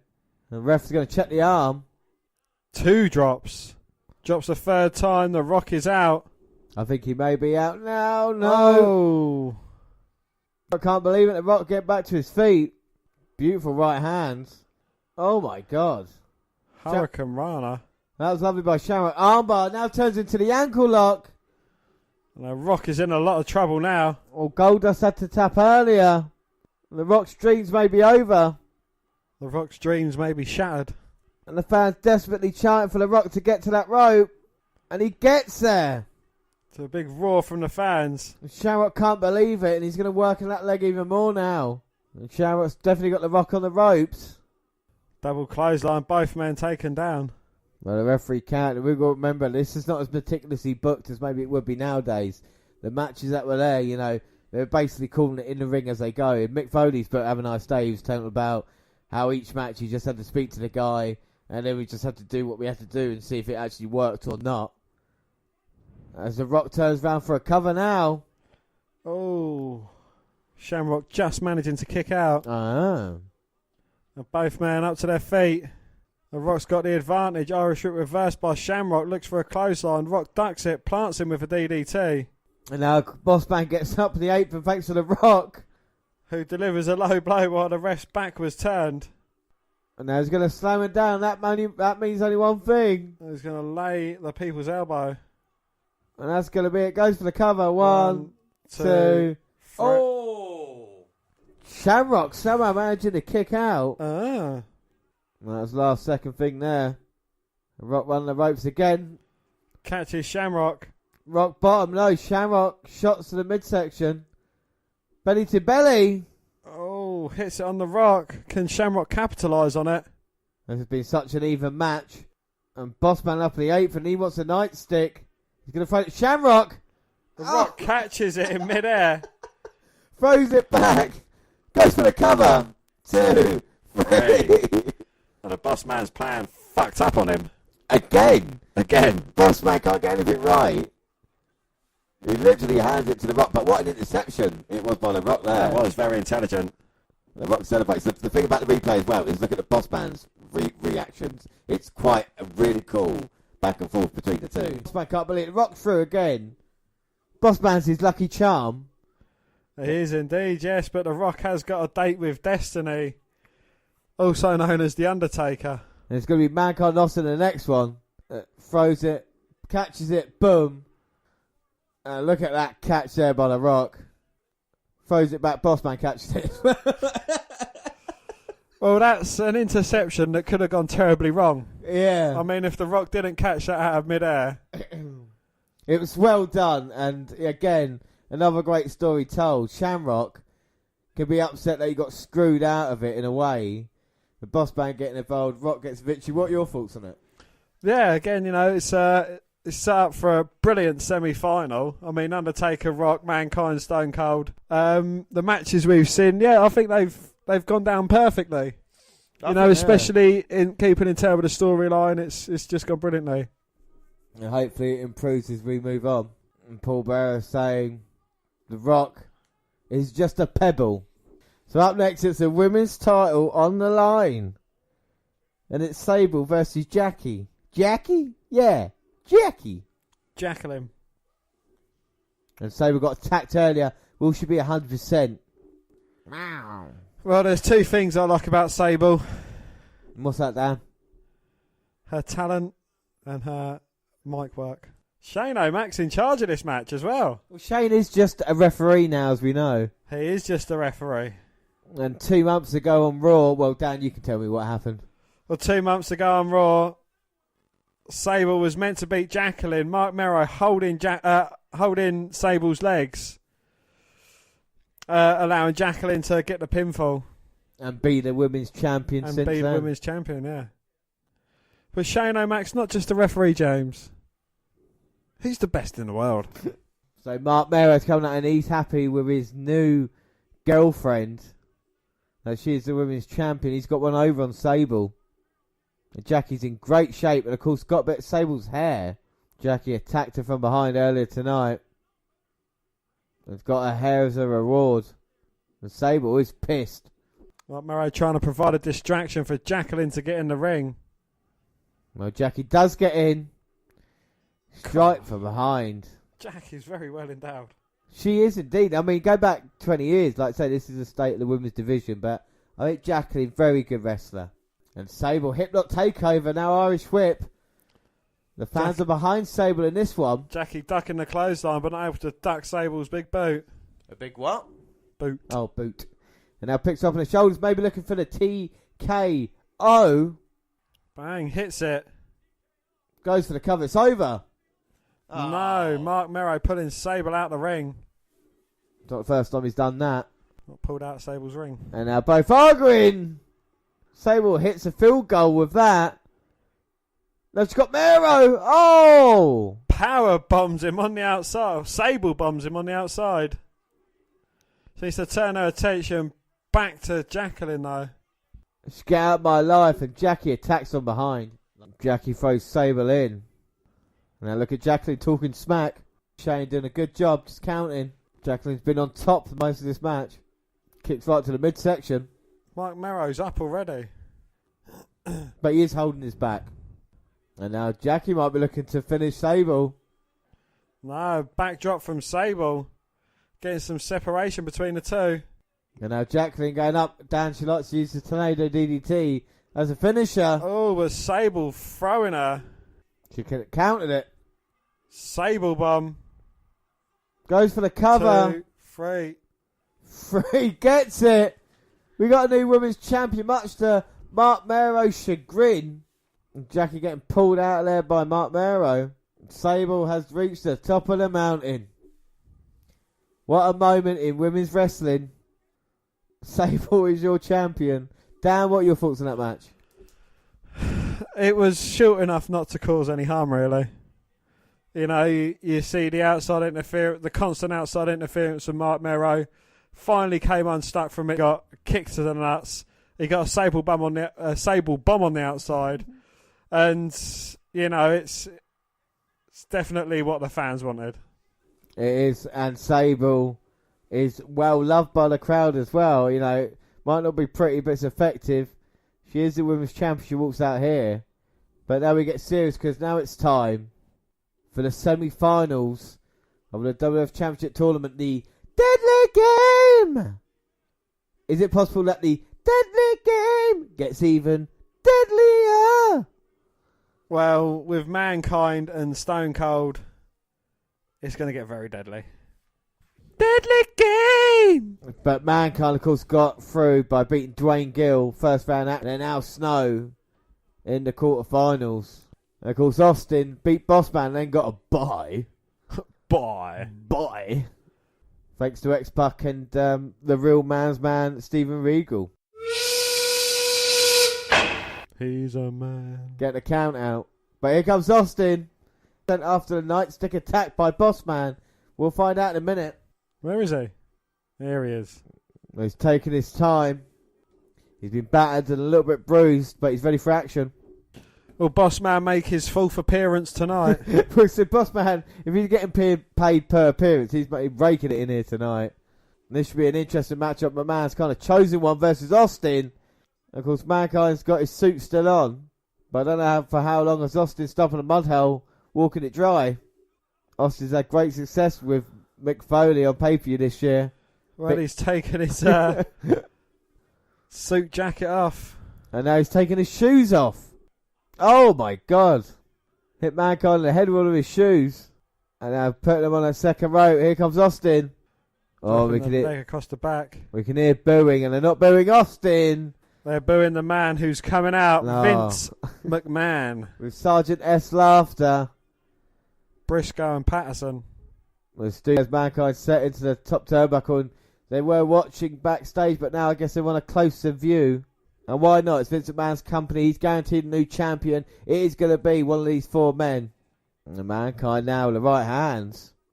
And has like palm strikes. Mankind working Austin over in the corner. Going in for a run. Bang. Dropping that knee to the jaw of Austin. And now with his shoes on the other foot. on the other hand. Foley hitting Austin with it. Irish whip to Austin. Dodges the elbow. Hits the Lufez press. And he starts wailing away with a big right to the head of Mankind. Bang. Drops that big elbow. And now he's waiting for Mankind to get up. Picks him up instead. Irish whip going to go for a stunner. Ooh. Mankind running away though. Literally. Running away. And Pat's saying, no, come on. Is the bottom of Mankind's shirt all ripped? Yeah. Well, Mankind doesn't want to go back in there. He's worried about getting a stunner. And McMahon saying, come on, get him in. The referee's counting. You count him out. Austin's through to the final. And he's having a confab with Briscoe. Patterson. Oh, and a meeting of the minds for Patterson and Briscoe. And Austin now going to go for the pole driver. Oh, Mankind. Oh, reversing it. Hitting a backdrop on Austin. And that's not even any mats. That's just pure concrete. Austin in serious trouble now. Mankind back in control. Going to Irish rip Austin. Throws him into them steel steps. Well, Austin's beating Mankind out of his shoes in this one, but now has a bit of control. Mankind going to the outside on Austin. Mankind's in the audience. And Kane's taking a picture. And now they go to Goldust for the young man deal on. They all are. Austin clotheslining Mankind. Back over barricade. And look at Austin showing so much fire. Mankind sending Austin face first into the steel ring steps. The man looked in my man's eyes. He means business. Now both men are back in the ring. Mankind's got odd socks on. Oh, Mankind went for the cover. Austin managed to kick out.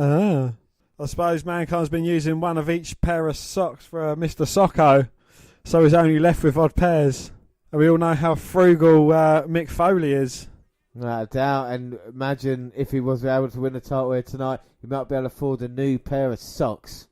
Or a new Mr. Socko and one sock. Or two Mr. Sockos. Well, referee's checking on Austin as the Stooges are at ringside. But he does look very dapper, though, in his shirt and shirt trousers and little dicky bow tie. Well, at least he's managed to keep them on. And Austin getting up from the submission. Couple of elbows to the midsection. Both men with yeah and A punches. Austin blocking what Mankind has to offer. More of his own. Looking for a clothesline. Mankind ducks. And both men take each other out with a clothesline.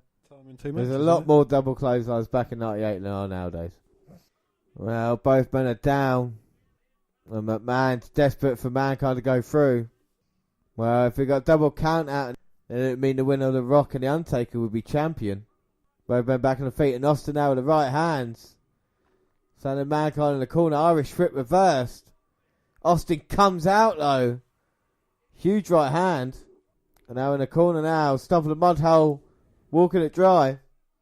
Telling Mankind he's number one, following up with another kick. Mankind now pulled near the ring post. Oh, Austin had a quick glimpse at Mr. McMahon, and that gave Mankind just long enough to recuperate and send Austin face first into the ring post. Well, McMahon is playing a deadly game here tonight. It is the deadliest of games as Mankind throws Austin in. And he's going to get a chair. Well, we'll get DQ'd surely. Don't call me Shirley, but with Vince McMahon at ringside. Wow. Mankind come running in. Austin lifted his boot up. Oh. Caught Mankind with a big boot. Hung him up on the second rope. Austin looking to plant him with a leg drop. Mick Foley moved out of the way. Well, Double arm DDT on a steel chair. Austin just managing to kick out. Oh, I was about to say, that is it all over there, but no. And now Mankind puts the chair down again. Referee stopped doing it, but he's going to pile drive him. Referee letting things go like he did in the last Mankind match. Austin with a backdrop though to Mankind on a chair. And now, shot to the gut. Stunner on the chair. Austin hits Stunner, goes for the cover. 1, 2. Oh, Vince McMahon. McMahon came alive out of the wheelchair. Well, much like his wife Linda are doing a few years' time. He's alright, he's not really injured. He come out and stop that. Austin can't believe it. Irish whip is coming out of his trousers. Austin, Stunner reversed. And his tuxedo trousers have come off. Low blow, Stunner. Going for the cover. There's no referee. It's Shane. 1, 2. Oh. Shane McMahon looking for the 3. Doesn't do it. Gives Austin a double middle finger. What? He was on his side. Shane was on Austin's side. Austin's been screwed. And McMahon, Shane, giving him the finger again. Austin can't believe it. Now Mankind with a clothesline. See, what happened there is basically missed a spot. They were meant to come in just afterwards. And now, worst chair shot ever by Briscoe. Mankind goes for the cover.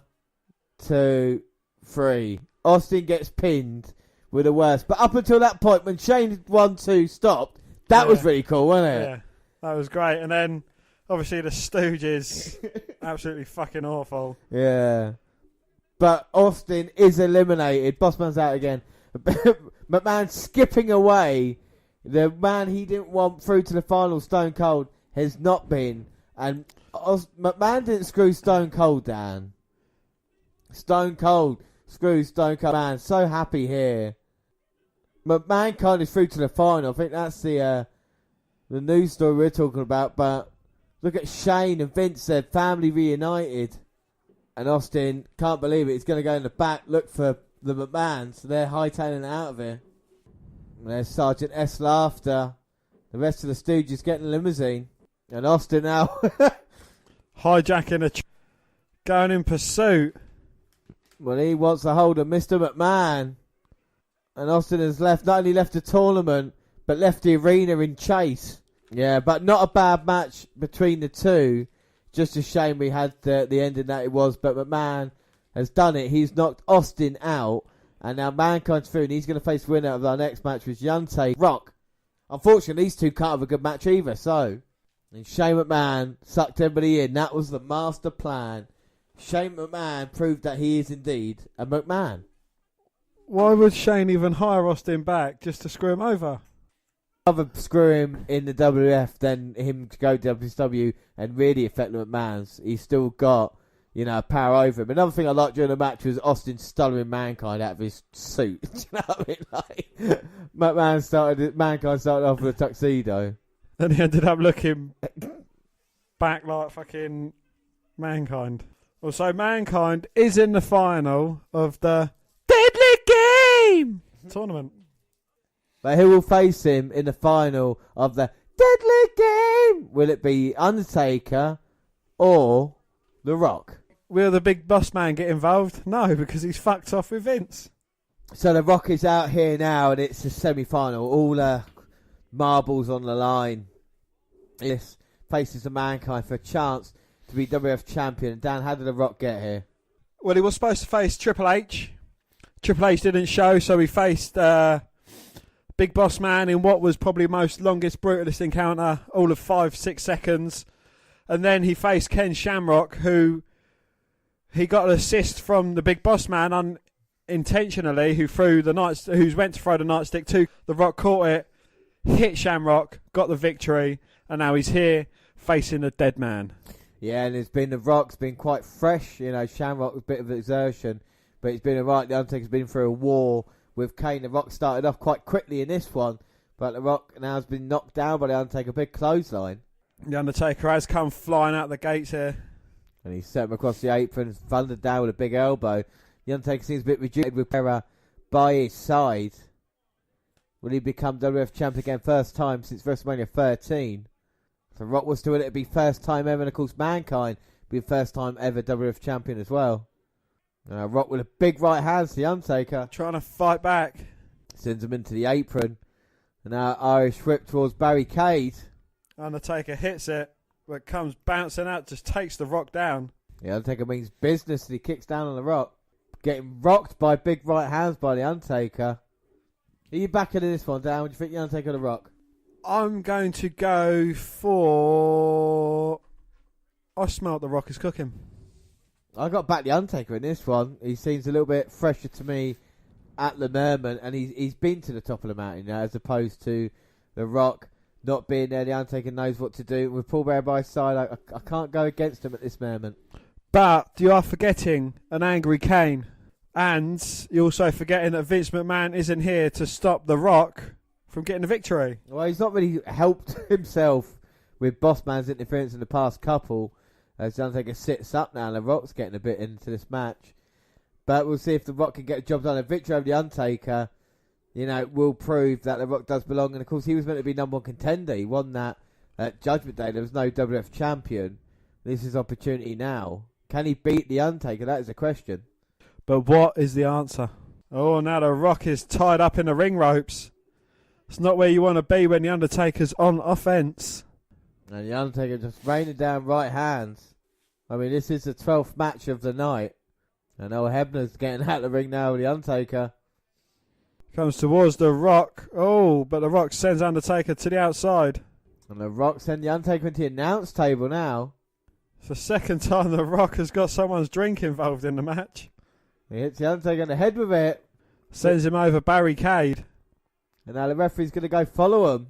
Looking to bounce Undertaker's head off barricade, but Undertaker blocks it, sends The Rock face first into it. Now The Rock's in a little bit of trouble. I mean, Hebner has every right to count, but he wants to make sure there's a final. Paul Bearer having a word with Hebner. Threatening to slap shirt stealer Hebner. A year ago, he was screwing Bret Hart. And right now he's officiating The Undertaker versus The Rock. And The Undertaker's all over The Rock at this moment in time. The Undertaker might be taking a little bit too long. Distracts the referee now. What's Bearer doing? Oh, is that Mankind's shoe? Right, Mankind. Might Paul Bearer's shoe. If it's Paul Bearer's shoe, that might not work because the smell might wake him up. And Jim Ross is obviously distraught about what happened with Austin, because that's all he's going on about in the Undertaker Rock match. Both men slug for slug hitting each other. And it's turned out to all out war between WWF's top guys. The Undertaker cuts him off though. Irish Whip reversal sends Undertaker into the ropes. Samoan drop. And the Rock didn't fall into the cover, and that's definitely to the Undertaker's advantage. Oh no, now someone's coming out, looks like. The big boss man. But Well, he's helped The Rock twice. Well, didn't the boss man leave with Mr. And he obviously didn't. The Undertaker sits up, and boss man's going to make sure the Rock can't get through. Both men up. The Undertaker Irish whipping The Rock.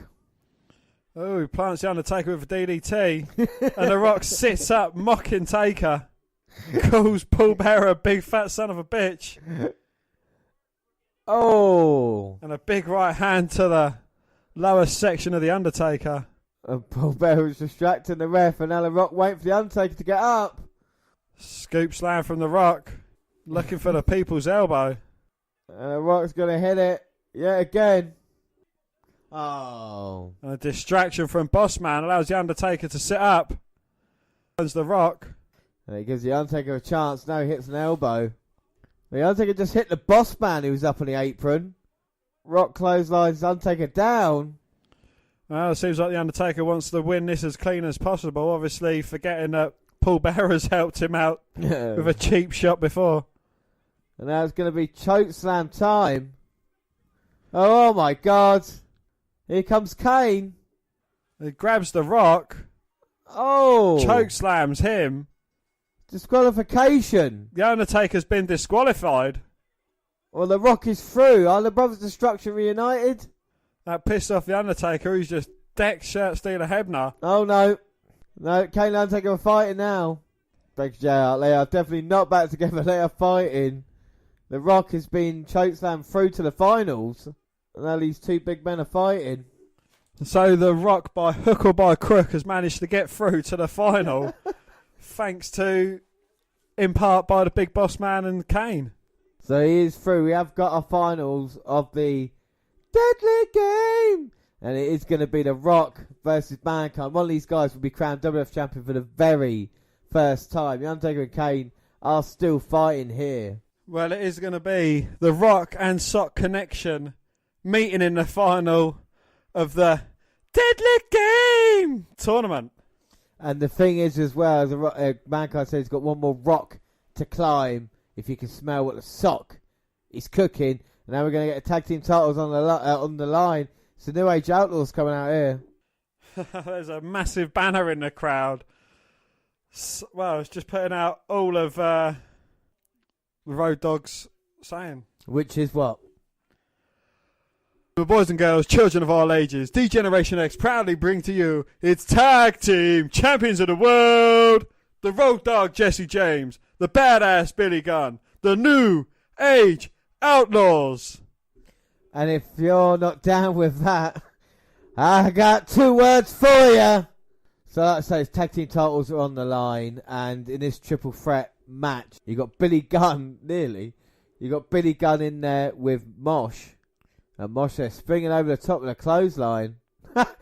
Fraction missing a hand. High five there. Road Dogg gets a tag in for Billy Gunn. And now it's the Outlaws in there. They got D'Lo, Mark Henry. Oh no, D'Lo hitting a sit-out powerbomb on the roadie. And now the headbangers in to take advantage. Billy Gunn has to get out. Timmy White's in control here. Road Dogg's going to get double teamed. And a big flapjack there by the headbangers. Well, D'Lo tags himself in. So like I said, 3 men in at once. So even JR and the King are confused. I told you. So 3 men at once. 1 headbanger, 1 D'Lo, 1 Road Dogg. And now D'Lo's holding Road Dogg. Henry with a bear hug on Road Dogg. And Mosh stopping Mark Henry. And now Mosh tags in Thrasher. And they work on Road Dogg. And this is a bit of a mess, this match at the moment. It's a bit shit, isn't it? And D'Lo off the second rope. Nice hurricane roller there on Mosh. Oh, D'Lo sent into Billy. Side Russian leg sweep by Mosh. Mosh. Looking for the cover, but referee's distracted. 1, 2.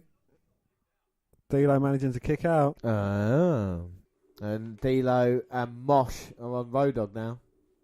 Now D'Lo looking for that power bomb. Mosh turning it to a cover.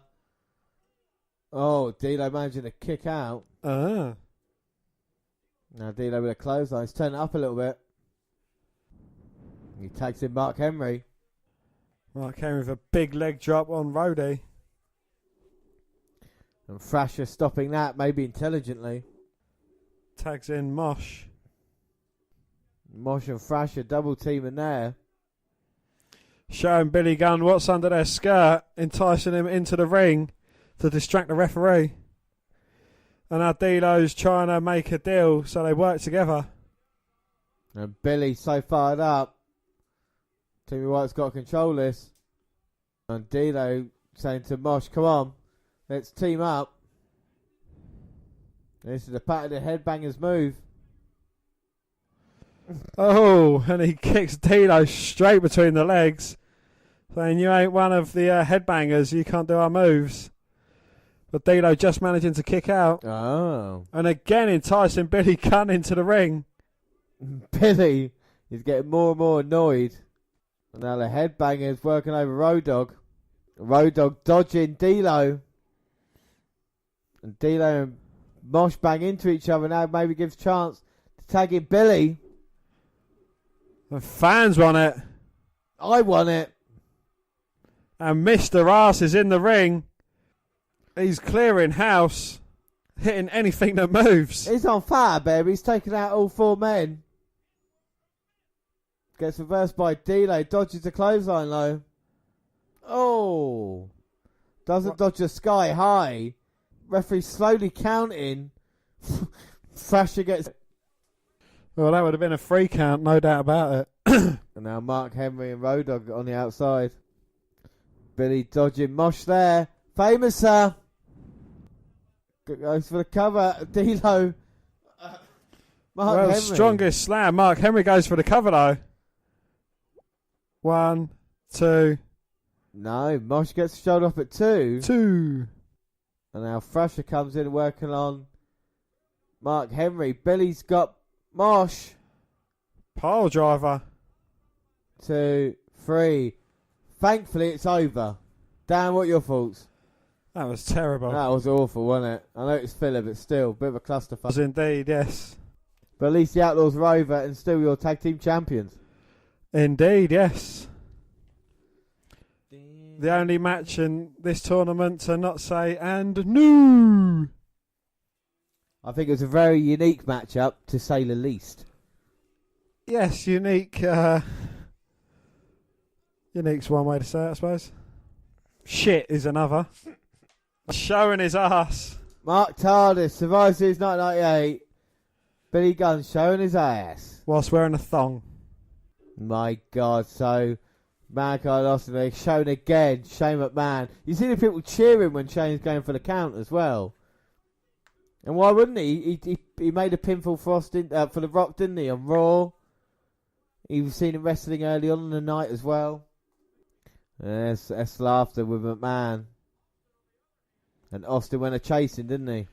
And so subtle differences between WWE and WWE as well. We are going to crown a new WWF Champion, someone who's never held it before. You can't really say that in WCW. Goldberg was the first time champion when he won it. Well, yeah, but I mean, alright, okay. Well, we'll see what happens in this match right now. Well, Mankind is making his way out for his 4th match of the night. Yep, and he got here by first beating Dwayne Gill in a classic, and then Al Snow in quarterfinal action, of course, semi against Stone Cold Steve Austin with the help of the Stooges, and now against the Great One. And what about The Rock, Dan? Well, The Rock, he was meant to face Triple H. He got into a fight with Big Boss Man instead, who had already lost his first round match.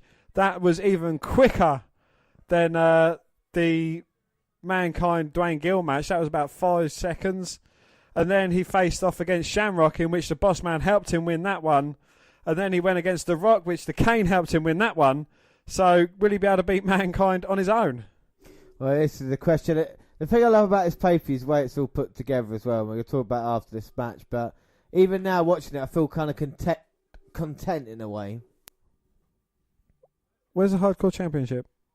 Well, he's going to fight for the WWF Championship, so he doesn't need hardcore at the moment. Yeah, but in every other match he's brought it out.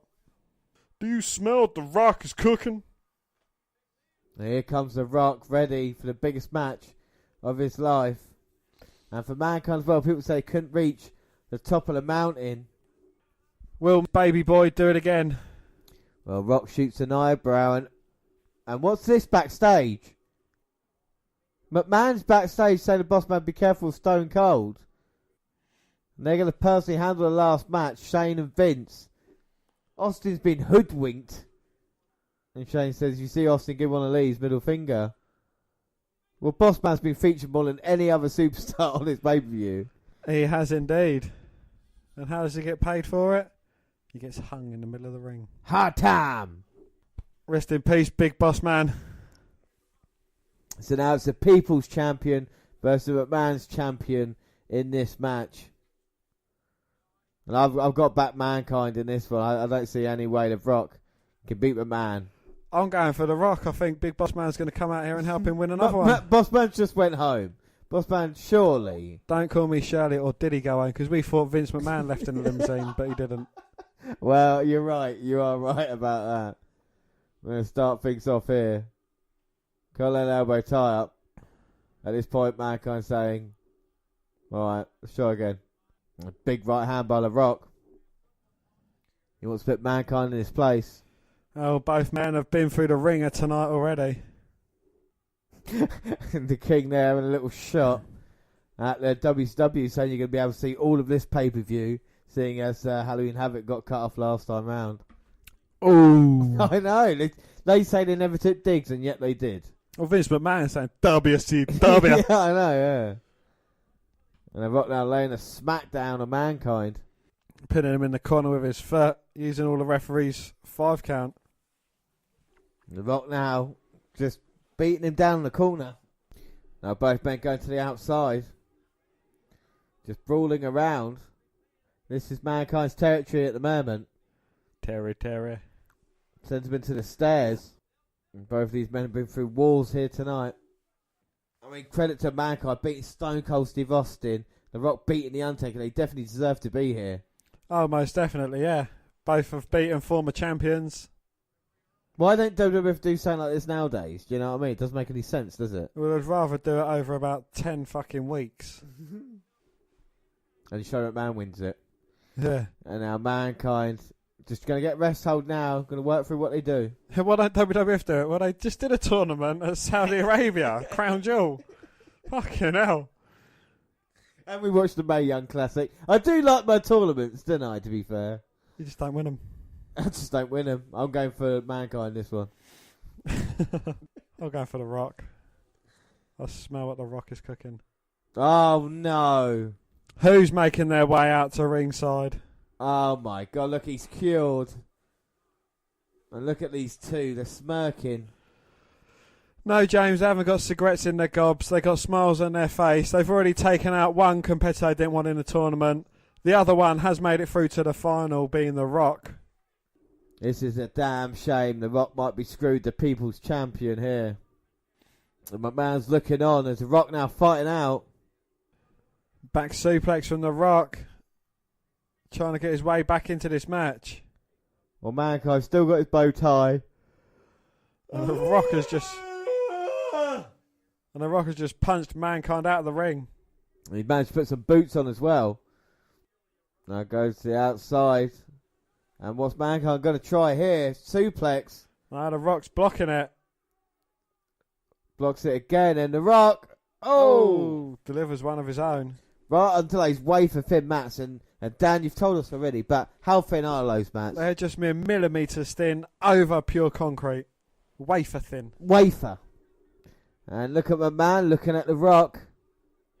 Don't get distracted, Rocky boy. Well, The Rock gave McMahon the rock bottom on Raw. And The Rock's not getting distracted by Mankind. Sends Mankind over barricade. Follows after him. Suplexes him to the floor.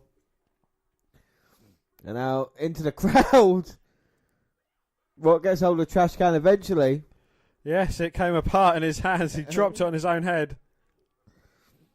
Mankind semi-recovers, sends Rock into barricade. Oh, comes charging towards the Rock, but gets backdropped over barricade again. Like, yeah, Mick don't like to throw him over. And the man's watching on. Shane is still in his referee garb as well. The McMahon? The McMahon. Big right hand by the Rock and Mankind. And what a tournament this has been, Dan. You know, when we're going to look back on it, I think we'll remember this tournament for a very long time. You can see why it's one of my favourite shows ever. As Mankind back to his feet now in a submission. He's got him tight. Rock managing to get out of it. Fighting back. Oh. But Mankind runs towards the Rock with a knee up. Sends him over. Headbutt by Mankind. And now the Mankind with a cactus clothesline. Oh, both men going over the top rope. Mankind landing on his feet. Fair play to that. Mankind's got the chair. No disqualifications in this one. Mcmahon has guaranteed a new WWF Champion. Mankind's got the stairs. Picks him up. We're going to use him on the Rock. Oh! The Rock hits the steel stairs with a chair. Sends him back into Mankind's face. Oh my God. The Rock turning up the heat, turning up the aggression. He's got the chair. Oh! Unprotected chair shot to the side of Mankind's face. And the Rock just snots over the referee. Oh. My God, well, Rock took it up a level there.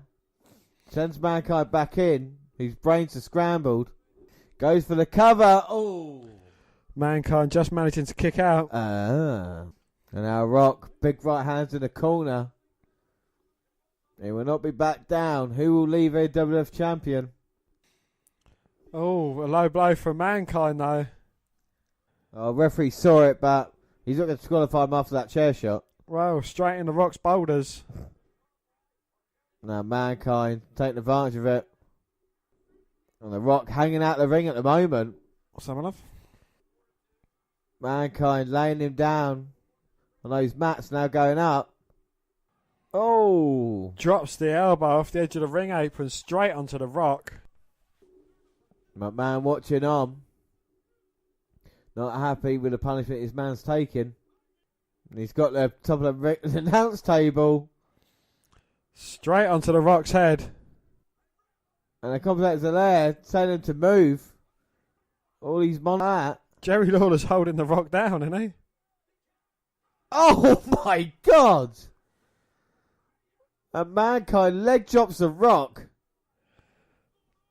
Jesus Christ. Deadly game! Rock in serious trouble now. Mankind sends him in. Going for the cover. Two. Oh! The Rock just managing to get his shoulder up at 2. 2. And now Mankind trying to wear down the Rock again. But the spirit of the Brahma Bull lives on. The people's champion, the people's choice. He's going to put boots to asses. And don't forget, Mankind's a man who hitchhiked to Madison Square Garden. He slept in his car, Dan. He's just a 3 count away from being at the top of the mountain. And the great one, the man always destined for it. The blue chipper. Now both these men trading. Rock's getting the advantage. It's all on the line here.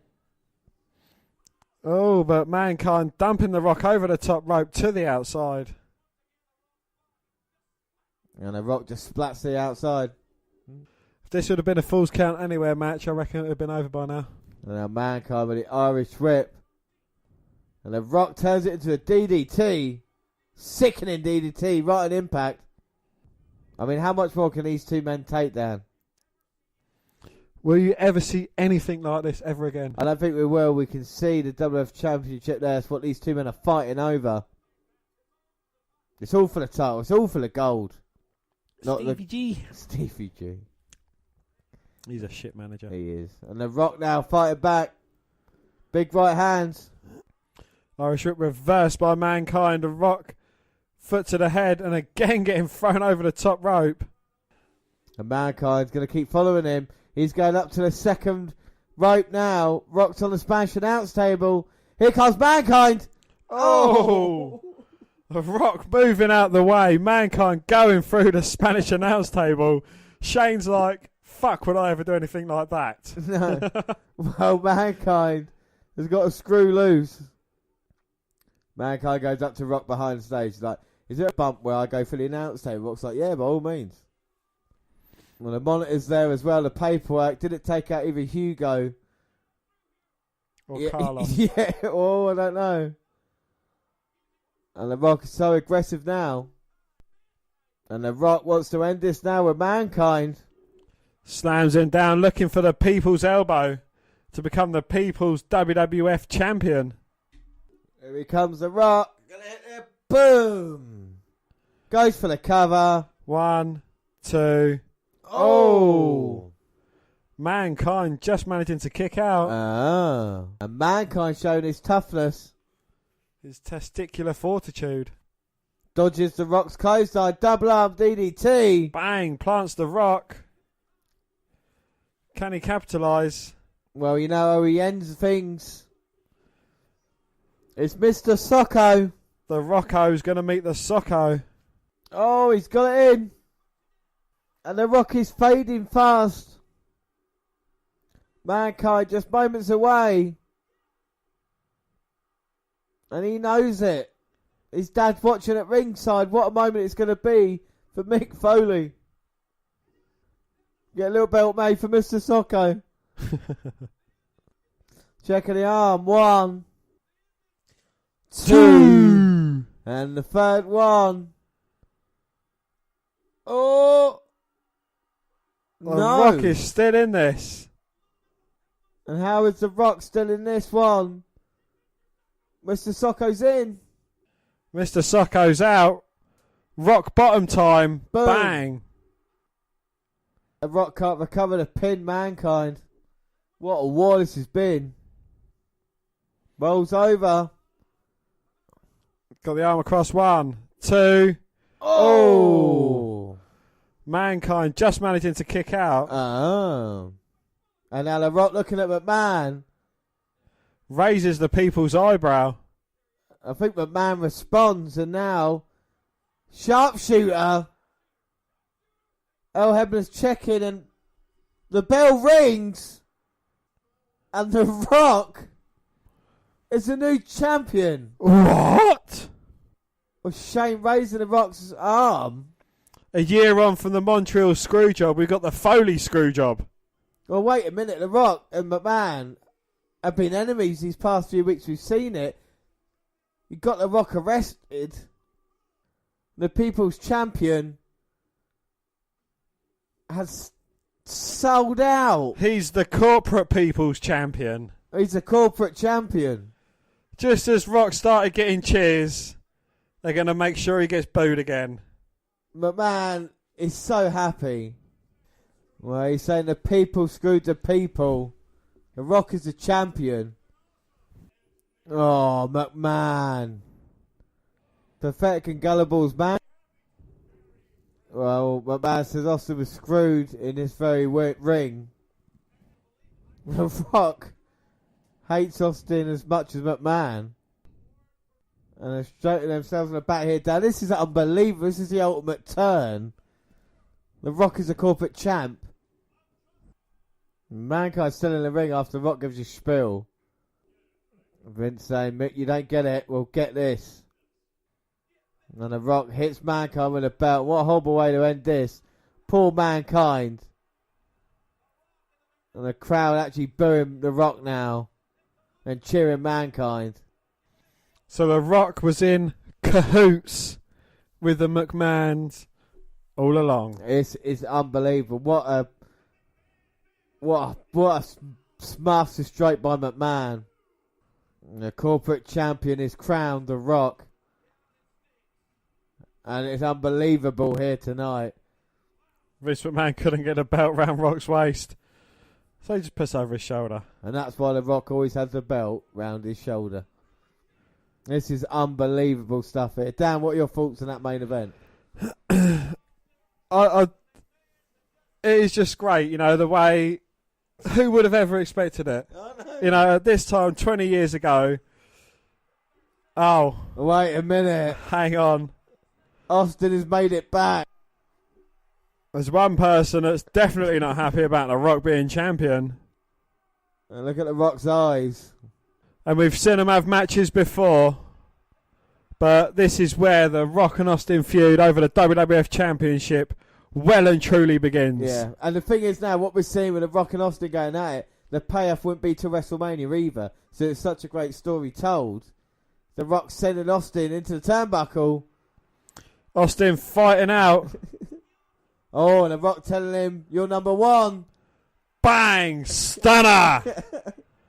And The Rock hasn't quite learnt to sell the stunner just yet. He's learnt to fly after Austin threw him out the ring. And Austin wants to be champion. And The Rock knows he is, but Austin's after him. Take your piece of trash belt. Oh, now poor Mankind. Oh, no. Bang, you can have your stunner as well. Oh, Austin doesn't care. He's the last man standing here tonight. The Rock's the new champion. I mean, Dan, what about that main event? Yeah, we were talking about it. What story? Yeah, it was... Through this whole tournament pay-per-view, it has been one great storyline. And, you know, we've coming up to it. The Rock delivering the rock bottom to Vince McMahon. Austin stunnering him. You know, who would ever have thought The Rock was going to just completely switch over after he started getting appreciated by the fans?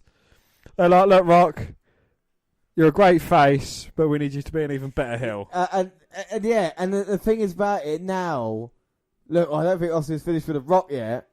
Looking back on it, was the boss man intentionally trying to help out the race now?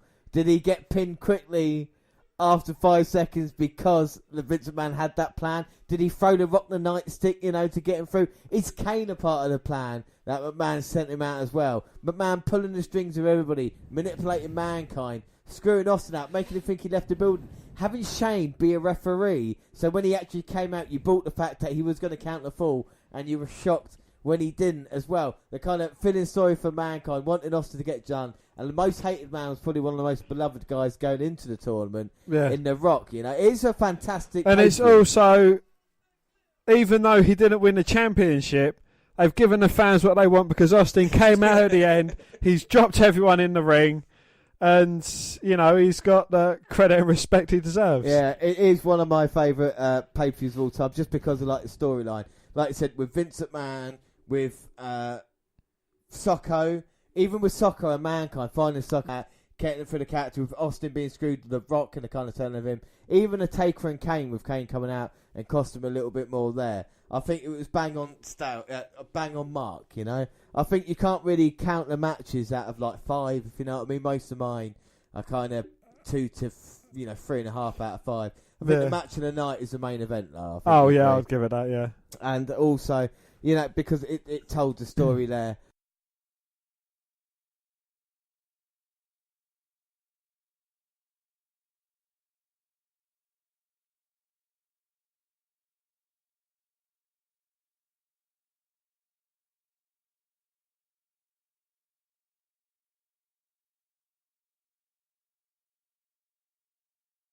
We're going to talk about 10 about Survivor Series.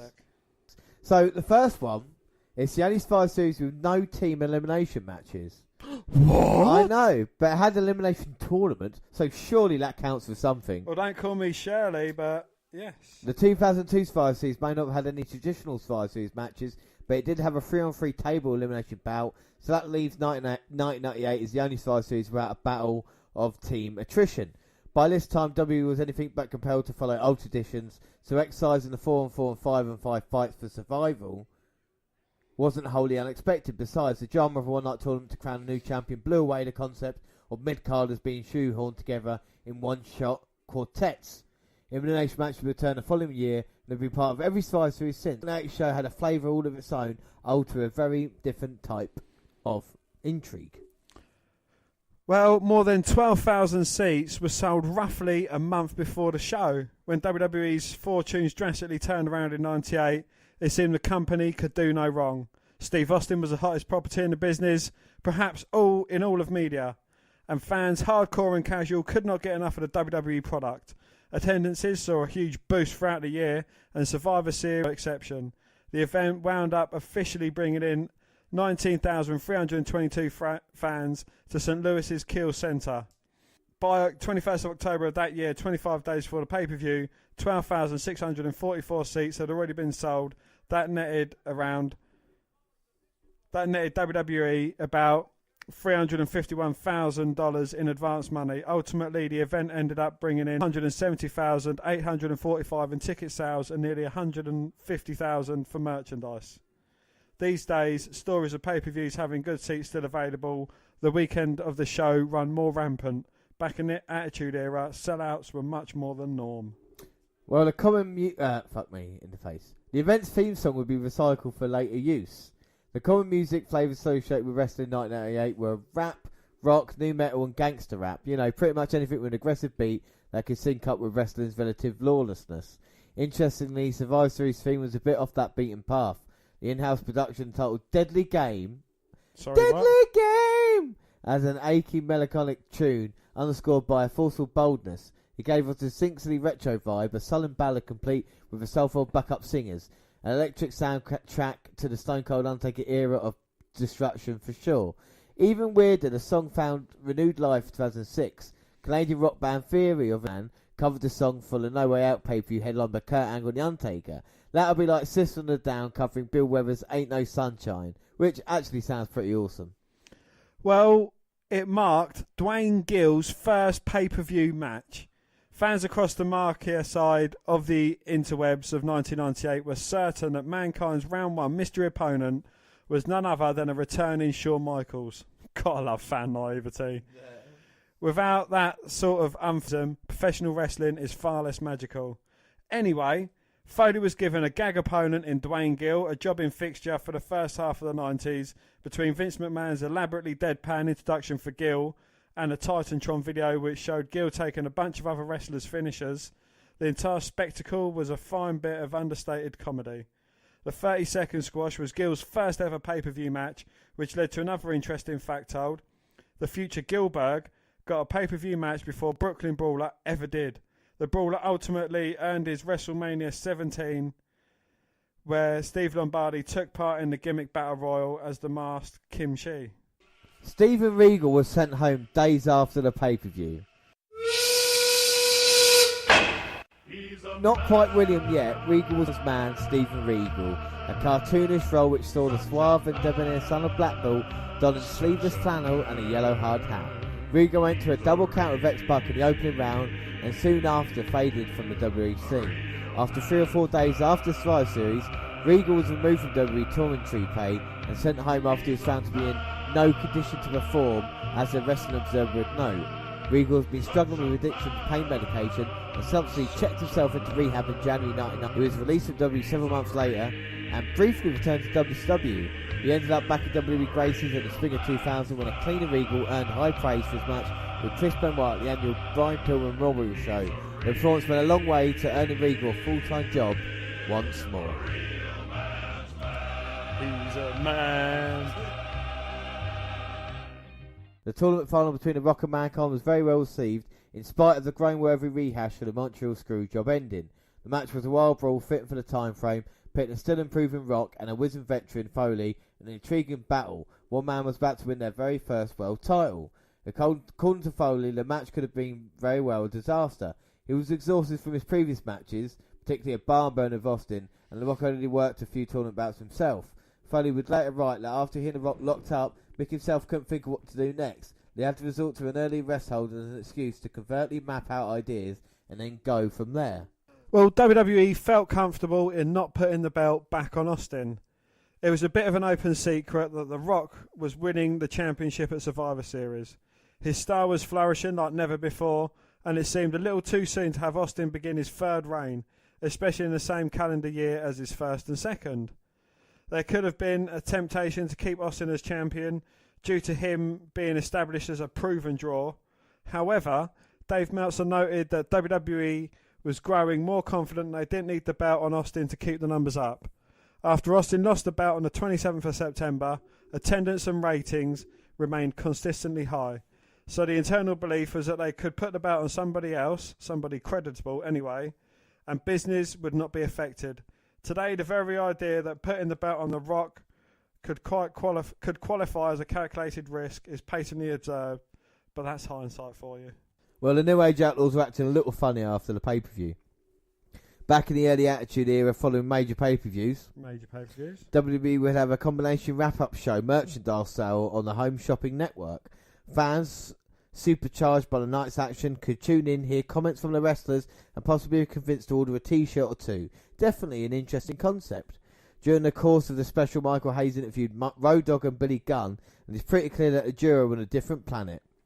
Both were a little chattier and out of left field than one might expect them to be, quoting coming to America and cracking each other up with general silliness. Whatever was flowing their bodies, it must have been some good stuff. The two took some shots at The Rock during the spiel, and the new WWE Champion just so happened to have a chance to respond later. Rock went a little bit out of character to bring up Billy Gunn's failed gimmicks, as well as Road Dogg's alleged love of a certain... Rock wisely cut himself off while mentioning the last part. It's truly one of the most surreal WWE endeavours ever broadcast. It was the most bought Survivor Series of all time. It was said earlier in the list that WWE could seemingly do no wrong once they hit the winning formula in '98. Survivor Series that year was just another host then for the promotion, and the momentum of the Attitude and Austin would continue to roll. Survivor Series '98 was good for 478,000 buys, making it the most bought Survivor Series ever. That nearly doubled the 250,000 that the infamous Montreal show did 1 year earlier. Months before Survivor Series, the 1998 SummerSlam also had the distinction of being the most bought event bearing its name, with a staggering 700,000. WWE was reaching new heights during one of their most heralded years ever, but in some cases they were highs that would never be improved upon. Yeah, so it's brilliant at this time how strong the WWF are. And it's just, it makes you feel good, doesn't it? It makes you want the Attitude Era. It's like you want to watch WrestleMania now, Royal Rumble and hope Austin. Well, yeah, you want to watch basically all the lead up to see what happens to WrestleMania. We get the culmination. Was it WrestleMania 16? 15. 15. Yeah. Yeah. So you know, WrestleMania 15 coming up. So you've got, I presume, Austin wins the Rumble, 99 Rumble. Well, 99 Rumble is my very first Royal Rumble that I ever watched live, and it's a shocking outcome to it. Mr. McMahon. Mr. McMahon, yes, because Austin and McMahon start number 1 and 2. Yeah. That's it, yeah. So we've still got all that. We've got the wars between Mankind and The Rock coming up as well. So it's a great time for the Attitude Era. What would be your score out of 10 for this? You know, I'm going to have to mark it down slightly because of the matches, but I'm going to have to give it an 8 just for the story told. Yeah, I gave it an 8.5, only because I loved it so much at a time where pay-per-views in '98 weren't always delivering, you know, in ring. This just the story and just what a pay-per-view, you want to watch a show, and it just, you go on a little journey with it as well. And this is what it done brilliantly. You know, fair play to the WWF at this time. So I give that an 8.5. But you know, it's even like you've kind of got the little bluff going on there as well. You know, people thinking Shawn Michaels was going to be Mankind's opponent, but it turns out it's Dwayne Gill. You know, it is just a little twist and turns throughout the whole night, and it's brilliant. Yeah, it is a great show, and it was a pleasant. I love watching the Deadly Game, and you can see why we build it up so much. But I mean, this is just the start of a huge weekend for the WNR podcast, because Dan, tomorrow night we have got NXT TakeOver War Games, and we're live at 10. Yeah, and then Sunday we are live for the Survivor Series kickoff again at 10 o'clock to bring you all the games and news stories and everything before the big show.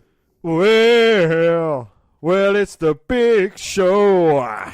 But that is it for today. Don't forget you can follow us on Twitter at WWE Network Review or at Vince McMahon WWE. I'm at J_Rowlands. We're across all the Google platforms, WWE Net Review on Google+. Send us an email to WNRpodcast@gmail.com. We're on Facebook. Yes, Facebook. You can come and find our page and give us a like with the WWE Network Review podcast. Or you can come and find me and add me as a friend. I am Vince McMahon.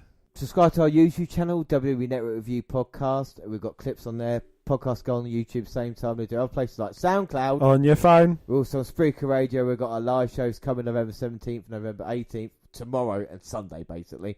And then Stitcher Radio and iTunes where you can download, subscribe, rate and review there. But that is it. Like I say, we are live tomorrow.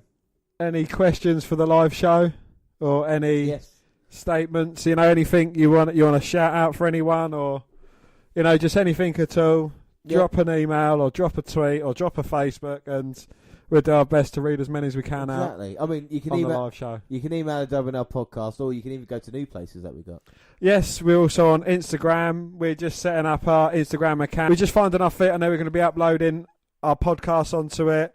We're going to be putting up pictures from our live events as well, and that is WNR_podcast. Yeah, and also, like I said, iTunes where you can download, subscribe, rate and review there. But that is it, and we are live tomorrow. But until then, I have been James Rowlands, and as always, I was joined by Dan White. Thanks for listening, everybody, and bye. Bye.